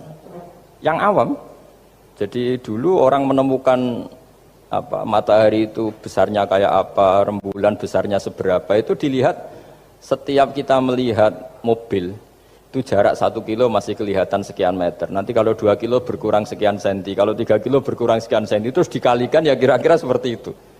Kalau rembulan masih kelihatan segede itu berarti kali sekian pengurangan tadi, terus ditemukan. Makanya kita Pak Fathul Wahid yang di pesantren, yang memang serius ngaji, itu di situ ada ilmu falak, itu ditemukan sebelum ada teknologi. Jadi kita tahu gerhana itu lamanya berapa, terus yang kena gerhana sisi mana, terus itu dihitung. Karena dari dulu sains, ilmu itu di atas teknologi. Jadi kalau keyakinan kita di pesantren, teknologi itu hanya menyumbang nggak sampai 30%. Jadi orang bisa menemukan pesawat misalnya itu karena melempar batu, kalau masih ada tekanan batu itu tidak akan jatuh. Padahal batu itu tidak ada mesinnya, asal ada tekanan dia tidak jatuh. Terus dihitung kecepatan berapa yang menjamin sesuatu itu tidak jatuh. Hanya ditemukan pesawat meskipun mau landing harus tetap banter, karena kalau tidak banter jatuh. Itu dihitung, artinya dari sains dulu baru ditemukan teknologinya untuk gimana supaya tetap kecepatan sekian itu ketika mau landing. Nggak boleh pesawat direm, kalau direm ya jatuh, karena tadi seperti batu dilempar dia nggak jatuh ya kalau masih ada tekanan. Sehingga instrumen itu ditemukan juga di bab tauhid. Saya punya kitab namanya Hasyiatut Turmusi, dikarang ulama top Indonesia, namanya Syekh Mahfud At-Turmusi. Itu beliau cerita, Imam Al-Amudi itu ulama top, tapi dia itu unik, tiap ngajar santrinya itu ngajar matematika, ngajar ilmu eksak. Terus ditanya, sampai muridnya itu ragu, ini guruku masuk surga enggak, ini kiai kok hanya ngajar matematika. Ya kira-kira ngajar, ya seperti mahasiswa jenengan kan, ini rektor masuk surga enggak, ngomong teknik terus gitu loh. Tapi gurunya kayaknya enggak terima, diudhoni santrinya itu enggak terima, karena beliau seorang wali. Murid-muridnya itu bermimpi. Ini penting saya ceritakan, mungkin agak aneh di dunia kampus ya, di bab ini. Kalau dalam teori kita, Pak On itu, mimpi sama nyata, melihat itu otoritatif mimpi. Ini yang agak aneh di ilmu pesantren. Jadi melihat jenengan langsung dengan mimpi itu otoritatif mimpi. Karena mimpi, ru'yal mukmin dijamin oleh Rasulullah sama dengan 46 juz'un minan nubuwah. Jadi persennya itu besar sekali, 46% dari juz'un minan nubuwah, otoritatifnya. Nah tentu tidur yang benar. Logikanya gini, kata-kata kitab-kitab menjelaskan. Orang kalau melihat langsung itu pasti terpengaruhi oleh cinta atau tidak cinta, senang atau tidak senang, sedang butuh apa enggak. Jadi kalau saya sedang butuh dengan Pak Rektor itu melihatnya dengan penuh harapan. Jadi kalau saya sakit mau mati itu senang lihat dokter karena ini harapan, Rektor nggak ngefek gitu kan gitu. Tapi kalau saya politikus ngelihat ketua partai itu lebih respect ketimbang melihat dokter. Jadi gara-gara banyak kepentingan ini melihat itu nggak pernah jujur gitu. Nggak pernah jujur. Jadi kebodohan manusia justru karena melihat itu kalau dalam teori kitab. Makanya kalau dalam teori pesantren itu kebalik, anna sunyamun wa idza matu intabahu. Manusia itu hakikatnya tidur, baru setelah mati bangun. Misalnya kita di dunia nganggap uang itu penting, harta itu penting, jabatan penting. Setelah kita mati ternyata yang paling penting itu hanya sujud. Karena kamu itu kenangan ketemu Allah terbaik itu sujud. Yang kita anggap penting di dunia semuanya tidak penting. Yang kita anggap sepele kayak sholat ternyata itu super penting. Tapi sadar itu nunggu nanti di akhirat. Ya saya ini termasuk syukur yang sadar sebelum sampai akhirat. Jadi termasuk orang yang beruntung lah gitu. Nah kenapa mimpi itu begitu penting? Karena tadi ketika orang tidur itu off semua. Sistem sarafnya, sistem apanya. Yang ada hanya pengendalian Tuhan. Karena dia tidak bisa mengendalikan dirinya sendiri. Apalagi kalau tidurnya benar ya tentu pakai wudhu, terus pakai doa-doa, terus menghadap kayak mayit itulah, standar mayit itu menghadap ke kiblat kayak posisi mayit itu. Sehingga dia ada intervensi pada dirinya sendiri, ya tidak punya keinginan dari dirinya sendiri. Kamu kan nggak bisa ingin wah tidur ingin ketemu wanita cantik kan tidak bisa nentukan gitu. Akhirnya ya benar-benar hanya milik Allah. Apalagi kalau kita bacanya benar, terus pikirannya benar. Makanya uniknya dalam Islam adalah doa mau tidur dengan wiridan setelah sholat itu ajarannya Nabi banyak mau tidur. Wiridan subhanallah 33, alhamdulillah 33, Allahu akbar 33 dan disempurnakan seterusnya itu ijazah Nabi kepada Sayyidah Fatimah itu untuk mau apa? Tidur.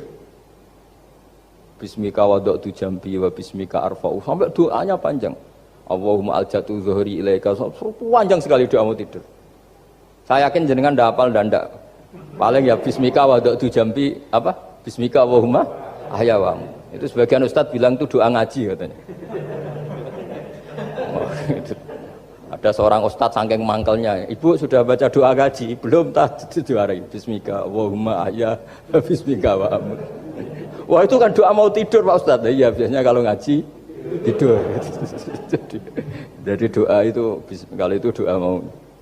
Akhirnya mimpi itu penting, karena di situ manusia nggak punya nafsu, nggak punya keinginan, sehingga yang ada itu kata Nabi itu ada sittatun wa arba'una juz'an minan nubuwah.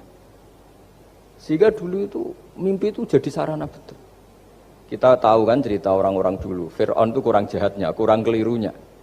Dia mimpi ada api dari Bani Israel yang membakar kerajaannya. Dan semua pentakwilnya sepakat itu maksudnya Anda akan dihabisin kerajaan Anda oleh bayi dari Bani Israel. Begitu juga raja zaman Nabi Yusuf itu mimpi kalau ngalami ada 7 sapi yang gendut dimakan oleh 7 sapi yang kurus. Jadi mimpi itu sarana bahkan dari orang kafir. Karena ya tadi yang preman ya nggak ada premannya, yang soleh ya nggak ada solehnya, semua dikendalikan oleh Allah Taala pas tidur. Sehingga tidur ini menurut agama lebih otoritatif, asal dengan tidur yang benar. Jangan tidur sambil ngerokok terus terbangun karena ininya kena itu. Nah, cerita-cerita unik begini kalau tidak orang pesantren itu tidak tahu. Karena ini memang khas pembalikan satu fakta yang diyakini orang banyak. Sehingga ulama dulu itu cerita, ini saya teruskan. Imam Amudi itu akhirnya murid-muridnya mimpi. Mimpi di situ tanya, Pak Ustadz, Anda masuk surga enggak ketika hidupnya hanya nerangkan matematika? Oh iya, saya bahkan enggak sekedar di surga.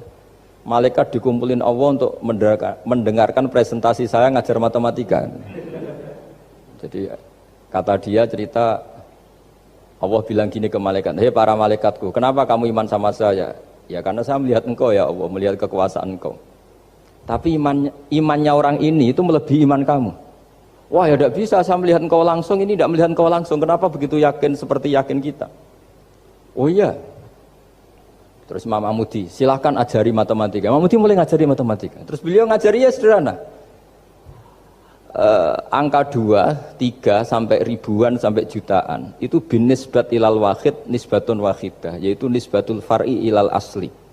Hanya ngajar itu dok. Dunia ini apapun banyaknya variannya, apapun banyak makhluknya, itu semuanya adalah nisbatul far'i ilal asli. Angka 2 ya cabangnya 1, 1 juta ya cabangnya 1, semua itu dimulai dari 1. Jadi di mana-mana hitungan itu dimulai dari 1. Dan 1 ini harus ada, yaitu Tuhan. Matematika akhirnya malaikat, wah keren juga maksudnya. Keren juga maksudnya. Akhirnya Allah bilang, dan itu didawuhkan juga oleh Rasulullah SAW, tuba liman amana bi walam yaroni. Yang hebat itu imannya orang yang enggak melihat saya. Makanya masyhur itu, malaikat ditanya Allah, siapa imannya yang paling kuat? Ya kita, karena melihat engkau langsung ya Allah. Para nabi. Terus tapi yang dari sekian pertanyaan itu jawab sama, yang paling ajaib adalah umat-umat Muhammad di akhir zaman, enggak menangi nabinya, juga enggak pernah lihat surga neraka, tapi iman sama saya. Dan mereka punya cara untuk imannya ini berkualitas sama dengan kamu para malaikat. Ya diantaranya dengan cara logika tadi yang saya utarakan tadi. Am khuliqu min ghairi syai'in am humul khaliqun. Kalau alam raya ini wujud, maka penyebabnya harus sesuatu yang wujud. Masa sesuatu yang enggak wujud menyebabkan yang wujud. Kalau angka 10 ada, 1 juta ada, pasti dimulai angka 1. Makanya nisbatus naini wal arba'ah ila ma la nihayata laha, itu semuanya nisbatul far'i ilal asli. Semua angka berapapun jumlahnya itu binisbat ilal wahid adalah nisbatul far'i ilal asli. Itu cara-cara, makanya tadi kajian ilmu itu tidak ada habis-habis. Makanya perasaan saya itu kemungkinan orang Islam jadi ateis itu kecil, Pak Fathul Wahid. Saya punya kitab, ini saya ulang lagi, kitab calon wali. Kenapa saya sering cerita wali? Kalau di kampus itu kan orang inginnya ya jadi dekan, jadi rektor atau jadi menteri lah kira-kira gitu. Kalau di pesantren orang itu cita-citanya satu, ingin jadi wali. Ya, supaya majelis ini barokah, saya tidak perlu cerita dunia kampus. Kalau ceritakan corong Jawa nguyai segoro lah. Bongso keinginan gitu kan tidak selera saya, juga ada dunia saya. Supaya sampai dapat ilmu ya saya cerita dunia. Itu kitab, saya punya kitab calon wali lah kira-kira. Atau wali sudah wali top. Namanya kitab Tasbihul Fuad, karangannya Sayyid Abdul Haddad. Itu beliau cerita, di antara ceritanya itu unik. Kata beliau begini, saya itu tidak khawatir orang Islam jadi murtad, apalagi jadi ateis. Karena kalimat la ilaha illallah itu sahlatun qoribah, kalimat yang mudah sekali. Sehingga saya tidak khawatir orang Islam yang ketemu orang ateis, ketemu orang macam-macam, asal diajari kalimat ini secara benar. Terus beliau cerita, yang saya takut tuh mereka masalah perempuan dan harta. Kalau iman kayaknya enggak. Singkat cerita yaitu di kitab seperti itu. Singkat cerita saya ketemu banyak orang yang kuliah di McGill atau kuliah di Amerika, di Jerman, mungkin di Norwegia, di mana-mana, di Australia, dan ketemu teman-teman yang di Korea Selatan juga. Mereka itu orang kebanyakan yang nyuwun sewu enggak keluarga kiai, tapi mereka enggak ada yang enggak tetap iman. Ketika saya tanya, kenapa Anda tetap iman? Padahal ada beberapa negara yang lebih stabil, lebih makmur dibanding negara yang mengklaim sebagai negara Islam. Itu cara berpikir ya sederhana. Enggak lah Gus, kayaknya kok Tuhan kok ada tanggal lahirnya, enggak lah, kayaknya yang namanya Tuhan tuh ya awal lah. Masa pencipta langit bumi dituhani orang yang lahirnya di bumi, kayak ndak lah kayaknya. Jadi ya berpikir sederhana. Padahal ya kurang ajarnya Masya Allah. Anak ini ya dugem ya macam-macam, tapi kalau ditanya disuruh yang lain nggak mau dia. Enggak lah, kayak yang benar tetap Islam. Karena kalimat ini, yaitu tadi eksistensi Tuhan, tadi eksistensi Allah itu, la ilaha illallah itu kalimatun sahlah, kalimatun qoribah, kalimah yang begitu mudah difahami. Kenapa mudah difahami? Misalnya kita ngaji, Tuhan itu siapa? Yang menciptakan langit dan bumi. Dengan misalnya perbandingan Tuhan itu siapa? Yang lahir di bumi tahun sekian. Enak mana cara kita menerima itu? Kan keren yang menciptakan langit dan bumi. Tuhan itu siapa? Yang ada sebelum langit dan bumi. Dengan misalnya Tuhan adalah yang lahir di bumi. Keren mana? Nah, bayangkan kalau kita punya Tuhan Fir'aun.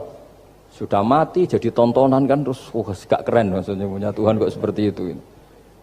Nah ini yang katanya Syekh Abdul Haddad, kalimat ini sahlatun qoribah. Sehingga kalimat ini pula yang kita dilatih, la ilaha illallah kalimatu haqqin 'alaiha nahya wa 'alaiha namut wa 'alaiha nub'ats atau wa biha nub'atsu insyaallah taala minal aminin. Nah, saya sebetulnya tadi datang itu tidak ingin menjelaskan ini, tapi tadi kata Pak Fathul Wahid, ilmu itu kalau dikaji tambah hari tambah mudah, karena perangkat untuk menemukan bulan itu misalnya nggak rata itu gampang sekali. Pakai teori pemandangan ya bisa, pakai teori gambar juga bisa. Kalau teori pemandangan tadi, kalau kita bisa melihat mobil 2 meter masih kelihatan 2 meter, itu dengan jarak berapa masih orisinil seperti itu. Tambah jauh, tambah tidak kelihatan, tambah jauh, tambah. Nah ternyata setelah 5 kilo misalnya tidak kelihatan. Berarti untuk jumlah 2 meter hilang per 5 kilo. Nah berarti kalau bulan masih kelihatan segitu, berarti jarak kita dan bulan kira-kira sekian ribu kilo. Itu bisa dihitung, itu tanpa teknologi. Makanya sebetulnya teknologi itu nyumbang itu nggak sampai 30%. Yang paling banyak ya sains tadi, pengetahuan itu yang kayak tadi orang menemukan pesawat itu kontribusi terbesar tetap pengetahuan. Misalnya pesawat dari bahan ini kalau kecepatan sekian kena angin pecah enggak, tetap pengetahuan yang menopang itu. Teknologi kan paling mengantar supaya pesawat kecepatan sekian didorong mesin sekian dengan apa begitu. Nah pesantren seperti kita ya, saya ini dididik Mbah Mun, dididik bapak saya, buyut-buyut saya, kiai, itu sekali alim, yang alim betulan, itu ya alim betul. Ya karena memang yang repot nih yang agak-agak dukun itu ya ribet itu. Penting rambutnya gondrong, terus terkenal gak pernah mandi, terus nanti ada orang tertentu tertarik minta doa, ini yang ribet ini, susah ini sertifikasinya susah ini karena.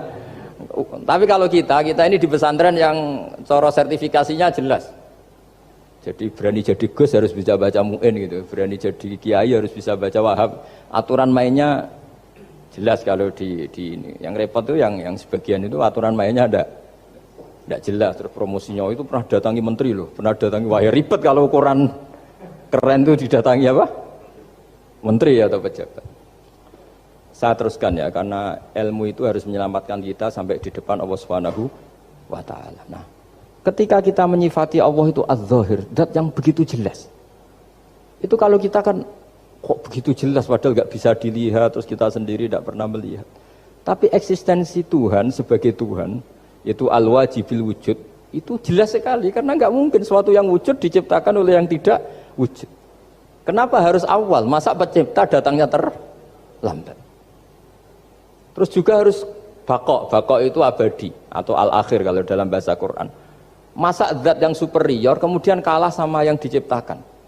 Berarti nanti ada kekuatan besar yang mengalahkan Tuhan. Ya kan ya aneh, kekuatan ini dalam kendalinya kemudian Allah kalah kan tidak mungkin. Makanya disebut al-akhir. Allah pasti tidak ada yang mengalahkan. Terus diantaranya lagi disebut qiyamuhu binafsihi. Kalau dalam bahasa Quran disebut al-qayyum, zat yang berdiri sendiri. Gak boleh Tuhan butuh yang lain. Kalau butuh yang lain berarti bergantung pada yang lain. Dan nggak usah jadi Tuhan lah kalau masih butuh yang lain. Sehingga karena kekuatan ini, saya ulang lagi, karena kekuatan ini, ketika anak-anak mahasiswa kuliah di Jerman atau di Swiss, di negara-negara yang lebih bahagia ketimbang negara yang mayoritas Muslim, itu mungkin mereka tertarik sama sistem negara itu karena ada jaminan sosial ini. Tapi nggak pernah tertarik sama Tuhannya negara itu. Karena dihitung-hitung tadi Tuhannya mesti keren kita gitu. Jadi, nah ini cerita ke saya Abdul Haddad. Kata saya Abdul Haddad, kamu tidak usah khawatir lah umat Islam murtad atau jadi ateis gitu. Karena penjelasan tauhid Islam itu begitu jelas. Jadi by design manusia itu pasti nerima tauhid kira-kira gitu. Jadi ini pentingnya adz-dzahir. Jadi Allah itu begitu apa? Jelas. Tapi Allah juga mensifati dirinya al-batin. Nah, al-batin itu gak mudah dikenali. Kenapa? Karena tubuh kita desainnya ini profan. Tubuh kita tidak sempurna, rentan. Nah, tentu sesuatu yang gak sempurna ini tidak bisa melihat dat yang super apa? Sempurna. Kita bisa rusak sementara Allah tidak. Nah, karena alasannya tubuh kita ini didesain untuk rusak, maka di surga itu keyakinan para ulama orang bisa melihat Allah karena desain tubuhnya sudah dirubah dari desain profan menjadi keabadian, sehingga di sini saya akan melihat. Itu pun tetap min ghairi kaifin walan hisorin, tetap ya bisa melihat, tapi corong Jawa itu kecelok melihat, tapi tidak sampai faham. Karena bagaimanapun Allah itu la tudrikul absar wa huwa yudrikul absar. Bagaimanapun Allah itu laisa kamitslihi syai'un, tidak ada padanannya. Jadi makanya Allah punya sisi adz-dzahir bisa dikenali sekali. Kenapa? Ya tadi nisbatul snaini wal arba'ah ila ma la nihayata laha itu nisbatul far'i ilal asli. Saya punya kitab Pak Fathul Wahid, diajar Mbah Mun dulu, kitab Al-Husunul Hamidiyah. Itu yang ngarang itu ya kayak kelihatan ngawur, tapi ngawurnya orang alim. Jadi di situ ada gambar, gambarnya itu nggak jelas. Mungkin pengarangnya juga nggak bisa gambar kayaknya. Wah bulat, benang bulat ada, gambar gunung ada. Gambar yang tambah ngawur ya banyak sekali. Gambarnya itu nggak ada yang jelas. Tapi dari nggak jelas itu dia bilang gini, gambar yang bulat ini, yang nggak jelas ini, tetap kamu punya rumus kan? Itu dimulai dari satu titik. Mau gambar gedung tingkat 5, mau gambar hutan ada harimaunya, tetap dimulai dari satu titik. Ya alam raya ya seperti itu. Mau ada Mars, cek mau ada Jupiter, kayak tetap dimulai dari situ titik. Nah ini namanya nuqtatul wujud, titik kewujudan, yaitu Allah Subhanahu wa Ta'ala. Sehingga ketika kita ngaji, ketika di pesantren dulu, penjelasannya adalah Al-Quran maknanya dipadatkan di Fatihah, Fatihah dipadatkan di Bismillah, katanya Bismillah dipadatkan di titiknya ba. Nah titik ba ini dianggap titik awal wujud, bi kana makana wa bi yakunu ma yakun. Kira-kira Allah mentitahkan karena saya semuanya yang ada, dan karena saya yang mau ada bisa saya adakan. Nah, itu sirinya lah. Jadi menerangkan tauhid itu pakai gambar. Gambarnya keliru sekali lah kalau dalam orang seni mesti lihat gak seni itu. Karena dia gak butuh gambarnya, butuh mau menjelaskan buat dunia sebanyak ini, buat alam raya sebanyak ini tetap dimulai dari satu titik. Nah, sehingga di sini ada tauhid qul huwallahu ahad, Allahus samad, tak seterusnya. Nah, saya mohon lewat penjelasan ini ya, baik orang yang ahli teknik maupun ahli medis, ahli apa saja, tolong latihlah memberi penjelasan yang mudah sehingga agama ini mudah dicerna, sehingga kalau ini dijelaskan cara mudah beragama itu jadi gampang. Makanya ciri utama agamanya orang-orang baik itu satu, man radiya billahi robba. Radiya itu seneng banget. Kenapa seneng banget? Karena memang agama ini nyaman, indah. Jadi datang dengan kebenaran yang mudah dicerna. Coba kalau agama ini datang dengan cara misalnya gini, kamu harus menuhankan ini, dan kita tahu itu lahirnya di bumi, kan ada yang ganjel. Kok Tuhan sama buminya dulu, buminya ini gimana ini? Kan pusing. Bu Anda profesor nggak bisa jawab itu. Tapi kalau Tuhan itu adalah yang ada sebelum langit dan bumi, kan ya iyalah, masa Tuhan terlambat datangnya, kan terus enak itu menerimanya itu. Makanya di antara kekalahan Fir'aun berdebat, ya Nabi Musa ya Nabi lah, juga proses ya. Nabi Musa ketika ditanya Fir'aun, wa ma rabbul alamin, Tuhan kamu itu siapa? Jawabnya Nabi Musa, rabbus samawati wal ardi, yang menuhani langit dan bumi. Itu Fir'aun masih bisa ngeles. Saya jalan-jalan kemana-mana, yang dituhankan saya, berarti yang Tuhan ya saya dong. Ma'alim tulakum min ilahin apa? Ghairi, kata Fir'aun. Soal Tuhan kamu di langit, begini kata Fir'aun. Haman dipanggil, Haman bikinkan piramida yang paling tinggi, saya ingin melihat Tuhannya Musa. Musa bingung kan, padahal kalau naik piramida nanti Fir'aun pun tidak bisa melihat Allah kan. Wong yang Nabi yang kiai aja gak bisa melihat, apalagi Fir'aun. Padahal celakanya ketika dia tidak melihat Allah, dia akan mengatakan Allah itu tidak ada, ribet kan. Itu penjelasan tentang Tuhan ini sebetulnya sudah absolut lah. Rabbus samawati wal ardi, Tuhannya langit dan bumi. Tapi itu gak ngefek, di perdebatan gak ngefek. Yang ngefek adalah ketika Musa bilang gini, Rabbukum wa rabbu abaikumul awwalin. Sing nuhani buyutem. Wah kaget pengawal-pengawalnya langsung do iman meskipun secara siron, secara rahasia. Iya, nak Quran pangeran berarti buyute ra di pangeran. Kan pangerane putune berarti buyute wah ribet kan? Ya kalau Fir'aun Tuhan, bapaknya tambah Tuhan kan, mbahnya buyutnya. Akhirnya kata pengawal Quran, geblek tenan Fir'aun. Artinya apa? Kadang argumentasi yang sudah benar yaitu Tuhannya langit dan bumi kan ya benar lah. Tapi itu tidak ngefek di perdebatan tidak ngefek. Yang ngefek adalah ketika Rabbukum wa rabbu abaikumul awwalin. Yang nuhani nenek moyang kamu. Orang mulai mikir kalau Fir'aun itu Tuhan, lalu nenek moyangnya Tuhannya siapa? Jadi ini seninya, makanya diantara syarat Nabi, jadi Nabi itu sidik, amanat, tabligh, fatona. Fatona itu ada kecerdasan. Dulu Nabi ya sering dibully, jangan kira Nabi itu enggak sering dibully, sering juga Pak Rektor. Jadi ada unta itu kena kudis.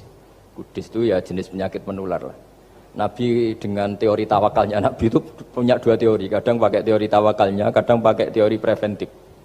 Makanya Nabi pernah ngendikan kalau ada penyakit menular di situ, kamu jangan di situ. Itu pakai teori preventif. Tapi kadang Nabi pakai teori tawakal. Nabi menghentikan la adwa wala tiarutan. Tidak ada penyakit menular. Terus orang-orang yang ya usil lah kira-kira gitu. Ada unta kena kudis dijejerkan yang waras. Ternyata yang waras ikut kudisen lah, ikut sakit. Senang orang ini. Ya Rasulullah ini saya jejerkan ternyata yang enggak tertular jadi tertular. Padahal engkau bilang enggak ada penyakit menular. Nabi jawabnya lucu. Faman a'dal awwalah. Kalau yang pertama ini tertular siapa?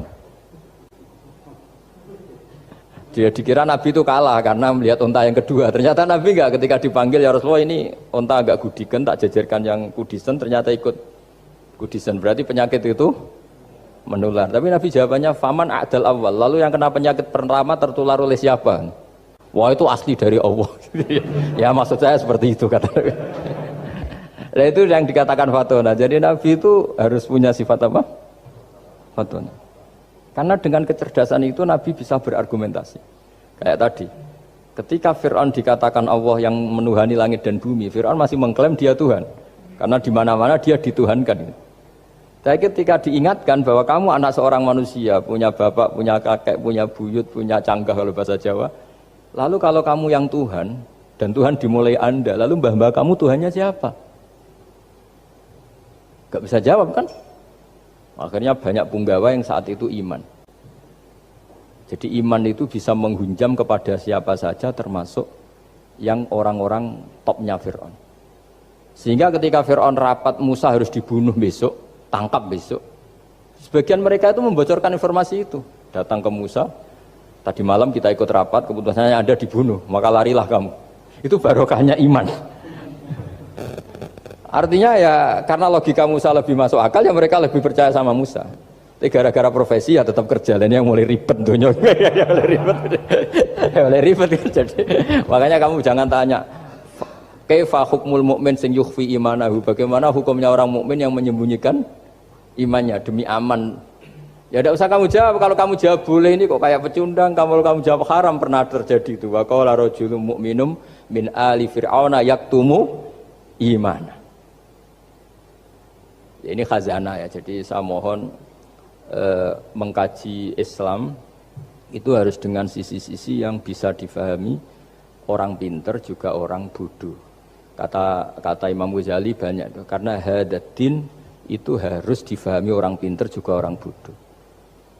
Terus contoh yang paling populer tentu sering saya utarakan masalah iddah. Iddahnya orang terceraikan itu 3 kali masa suci. Kalau menurut Abu Hanifah 3 kali masa haid. Orang pintar tahulah kalau perempuan sedang haid, menstruasi pasti sedang tidak hamil. Sehingga kalau dia sudah haid 3 kali ada kepastian tidak hamil. Kalau tidak hamil artinya apa? Enggak ada sperma dari zaut awal, suami pertama yang jadi anak dia. Padahal tujuan iddah adalah nanti kalau di hubungan suami istri sama suami kedua jelas anaknya suami kedua. Tapi kalau andai kan tidak ada iddah kan malam hubungan suami istri, pagi bentrok cerai, terus kawin. Kumpul suami istri lagi terus nanti anaknya itu anaknya siapa? Kan nggak jelas. Kalau sampean bisa klaim lewat DNA, DNA juga mungkin secara ilmu objektif Pak Rektor. Masalahnya juga bisa disuap kan? Saya sering dibantah orang-orang itu. Wah Gus DNA itu otoritatif karena gini-gini nggak mungkin bohong kamu. Ya DNA-nya nggak bohong, pegawainya bisa disuap kan? Kayak nggak tahu manusia apa nggak tahu Indonesia nggak tahu terus. Itu yang sensitif itu yang mulai wilayah sensitif itu. Nggak tahu manusia apa kayak nggak tahu Indonesia. Manusia aja ya sudah. Berarti Anda sangat nasionalis. Jadi ribet kan? Maka dianjurkan ada iddah. Dengan iddah selesai berarti benar-benar perempuan ini baru atur rohmi, rahimnya steril dari unsur mani zaut awal. Dan kalau 3 kali masa suci itu artinya apa? Kira-kira 3 bulan. Kira-kira ya. Wal mutallaqatu yatarabbasna bi anfusina salah satu apa? Huru. Pertanyaannya kalau 3 bulan, andai kan tidak pakai teori ilmiah, menstruasi itu sudah teori ilmiah. Ada yang tanya ke saya, Gus kenapa harus sampai 3 kali, padahal menstruasi pertama pasti sudah ada hamil. Saya jawab, menstruasi pertama itu namanya keluar darah. Nggak ada jaminan kalau itu haid, bisa saja keluar darah karena kaget, karena kecelakaan, karena apa. Sehingga kalau misalnya perempuan diceraikan, Gus saya sudah haid. Yang jamin kalau itu haid siapa? Maksudnya keluar darah dengan makna tidak hamil. Bisa saja keluar darah kali ini faktor kaget ya atau faktor kecelakaan. Tapi kalau sampai 3 bulan karena per bulan haid sekali, itu meskipun haidnya keliru. Haid keliru itu misalnya sebetulnya itu enggak darah haid tapi darah penyakit istighathah, kan tetap kelihatan. Masa 3 bulan enggak bleeding joro Jawa? Kan mesti bentuknya tubuh sudah berubah. Artinya kata ulama-ulama, agama ini nggak bisa hanya mengacu ilmu. Kalau mengacu ilmu haid sekali sudah cukup. Tapi kenapa harus 3 kali? Karena 3 kali orang awam tahu semua kalau itu sedang hamil atau tidak hamil. 3 bulan dari dicerai kan kelihatan kalau hamil ya bentuk tubuhnya sudah rubah. Kalau enggak, intinya agama ini harus agama yang mudah difahami orang pinter juga difahami orang yang tidak pinter. Kayak tadi bulan tadi. Saya juga gak ngira kalau orang goblok jadi pinter itu. Jadi ini cerita ya. Jadi supaya kita meskipun di lembaga kampus, di lembaga modern, jangan lupa tradisi-tradisi kebodohan ya diabadikan lah kira-kira itu. Karena bodoh itu kadang ya penting. Makanya kalau cerita di dunia wali itu kaca, Anda boleh gak nerima cerita ini, tapi Anda harus percaya kalau kekuasaan Allah itu tidak terbatas. Kenapa orang Madura begitu mencintai kiai? Sebetulnya niatnya ya agak baik, tapi ya nggak baik tapi baik. Ada santri itu Madura, dia saking percaya sama kiai itu ya khidmah, bikin teh, masakan kiai, mijitin kiai, pokoknya waktunya diberikan semua untuk kiai.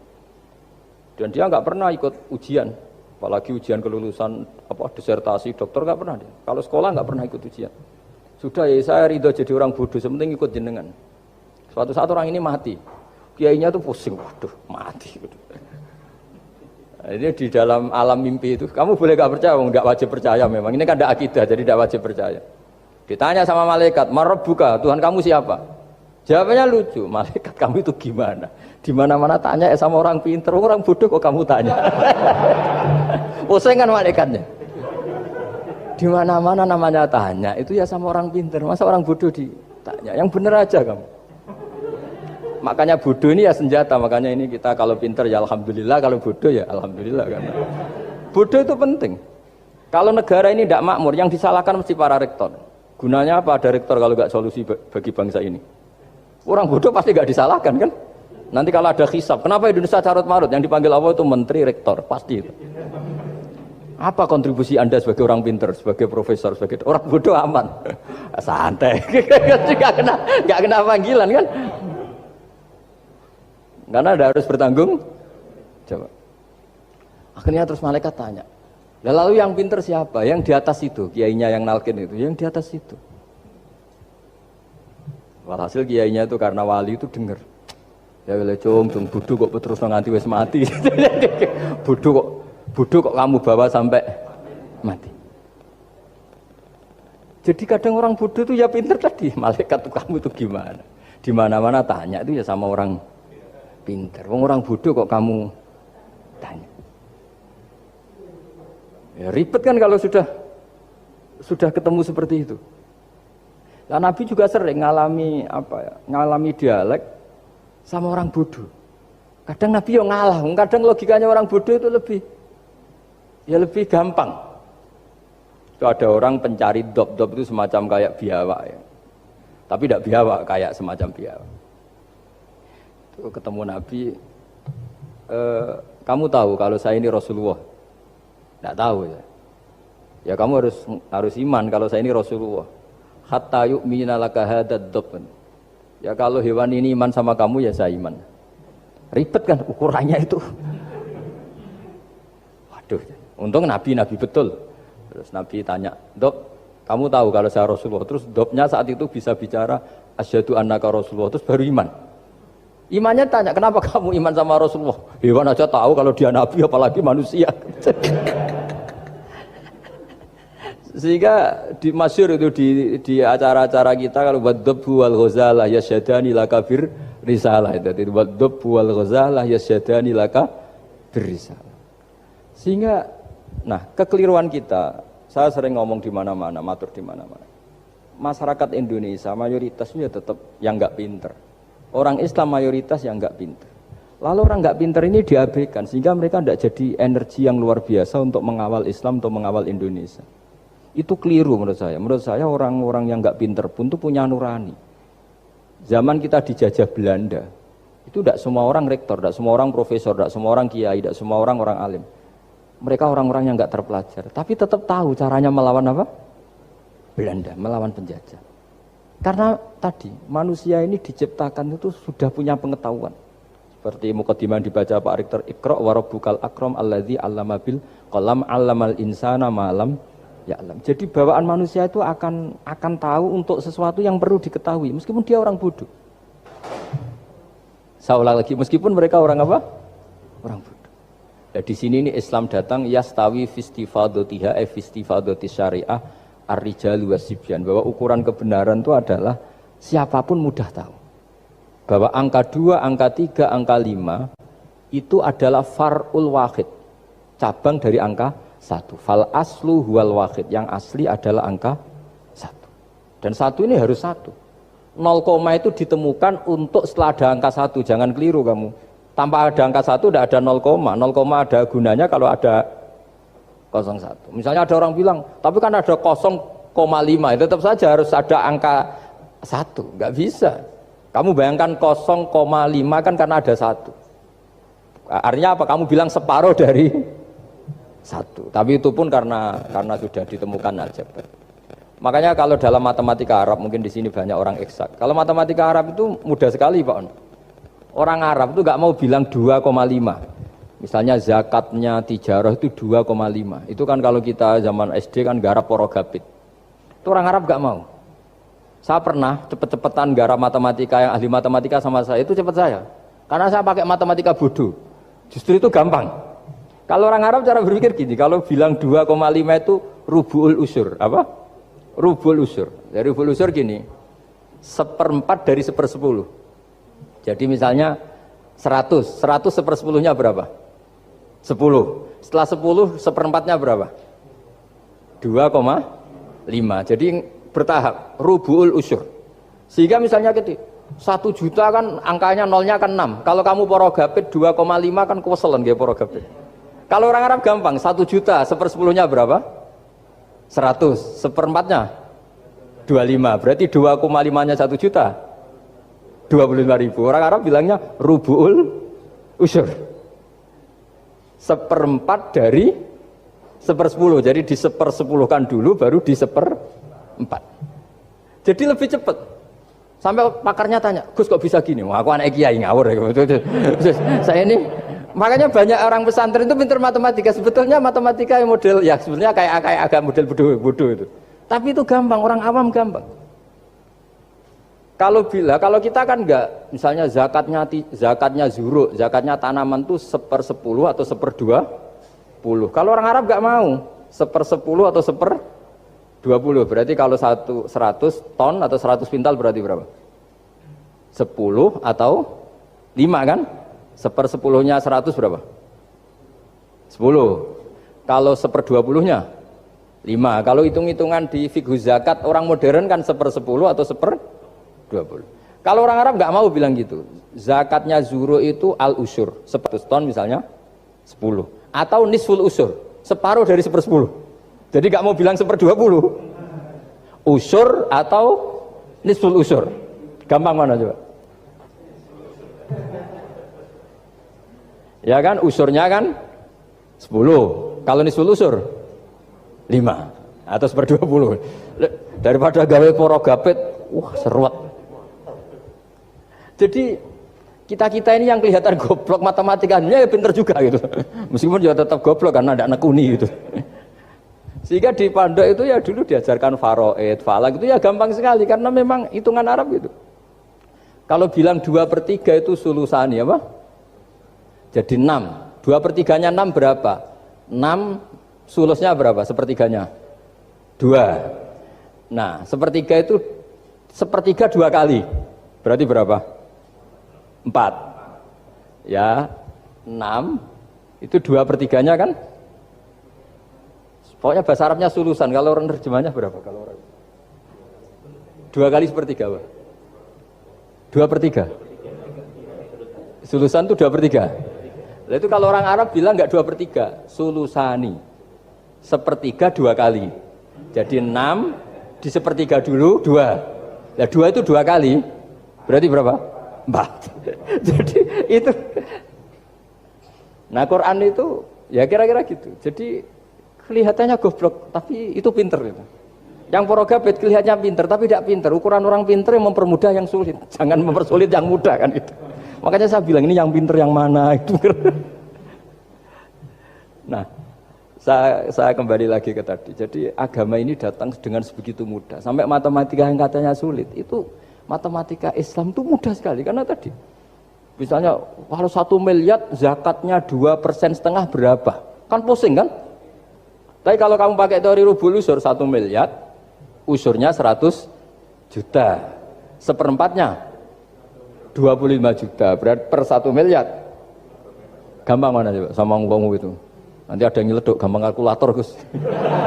Ya ribet lagi kan kalau kalkulatornya pas hilang. Atau pas dipakai anaknya belajar daring, ribet kan HP-nya. Jadi ini cerita ya. Jadi seperti yang dikatakan Pak Rekro tadi, sebetulnya ciri utama ilmuwan atau ulama atau profesor atau doktor itu usahakanlah yang mudah itu, yang sulit itu menjadi apa? Mudah. Yuridu wa bikumul yusra wa la yuridu bikumul usra. Sehingga kata Imam Alamudi, dia menjadi wali besar itu justru karena belajar tauhid. Yang dari belajar matematika tadi, dari matematika dia tahu bahwa angka berapapun jumlahnya itu binisbat ilal wahid, itu semuanya nisbatul far'i ilal asli. Semua itu cabang dari satu. Alam ini kayak apa besarnya, apa Mars, ada Jupiter, tetap semuanya nisbatnya ke Allah adalah nisbatul far'i ilal asli. Semua itu diciptakan oleh pokok yang satu, yaitu Allah Subhanahu wa ta'ala. Yes,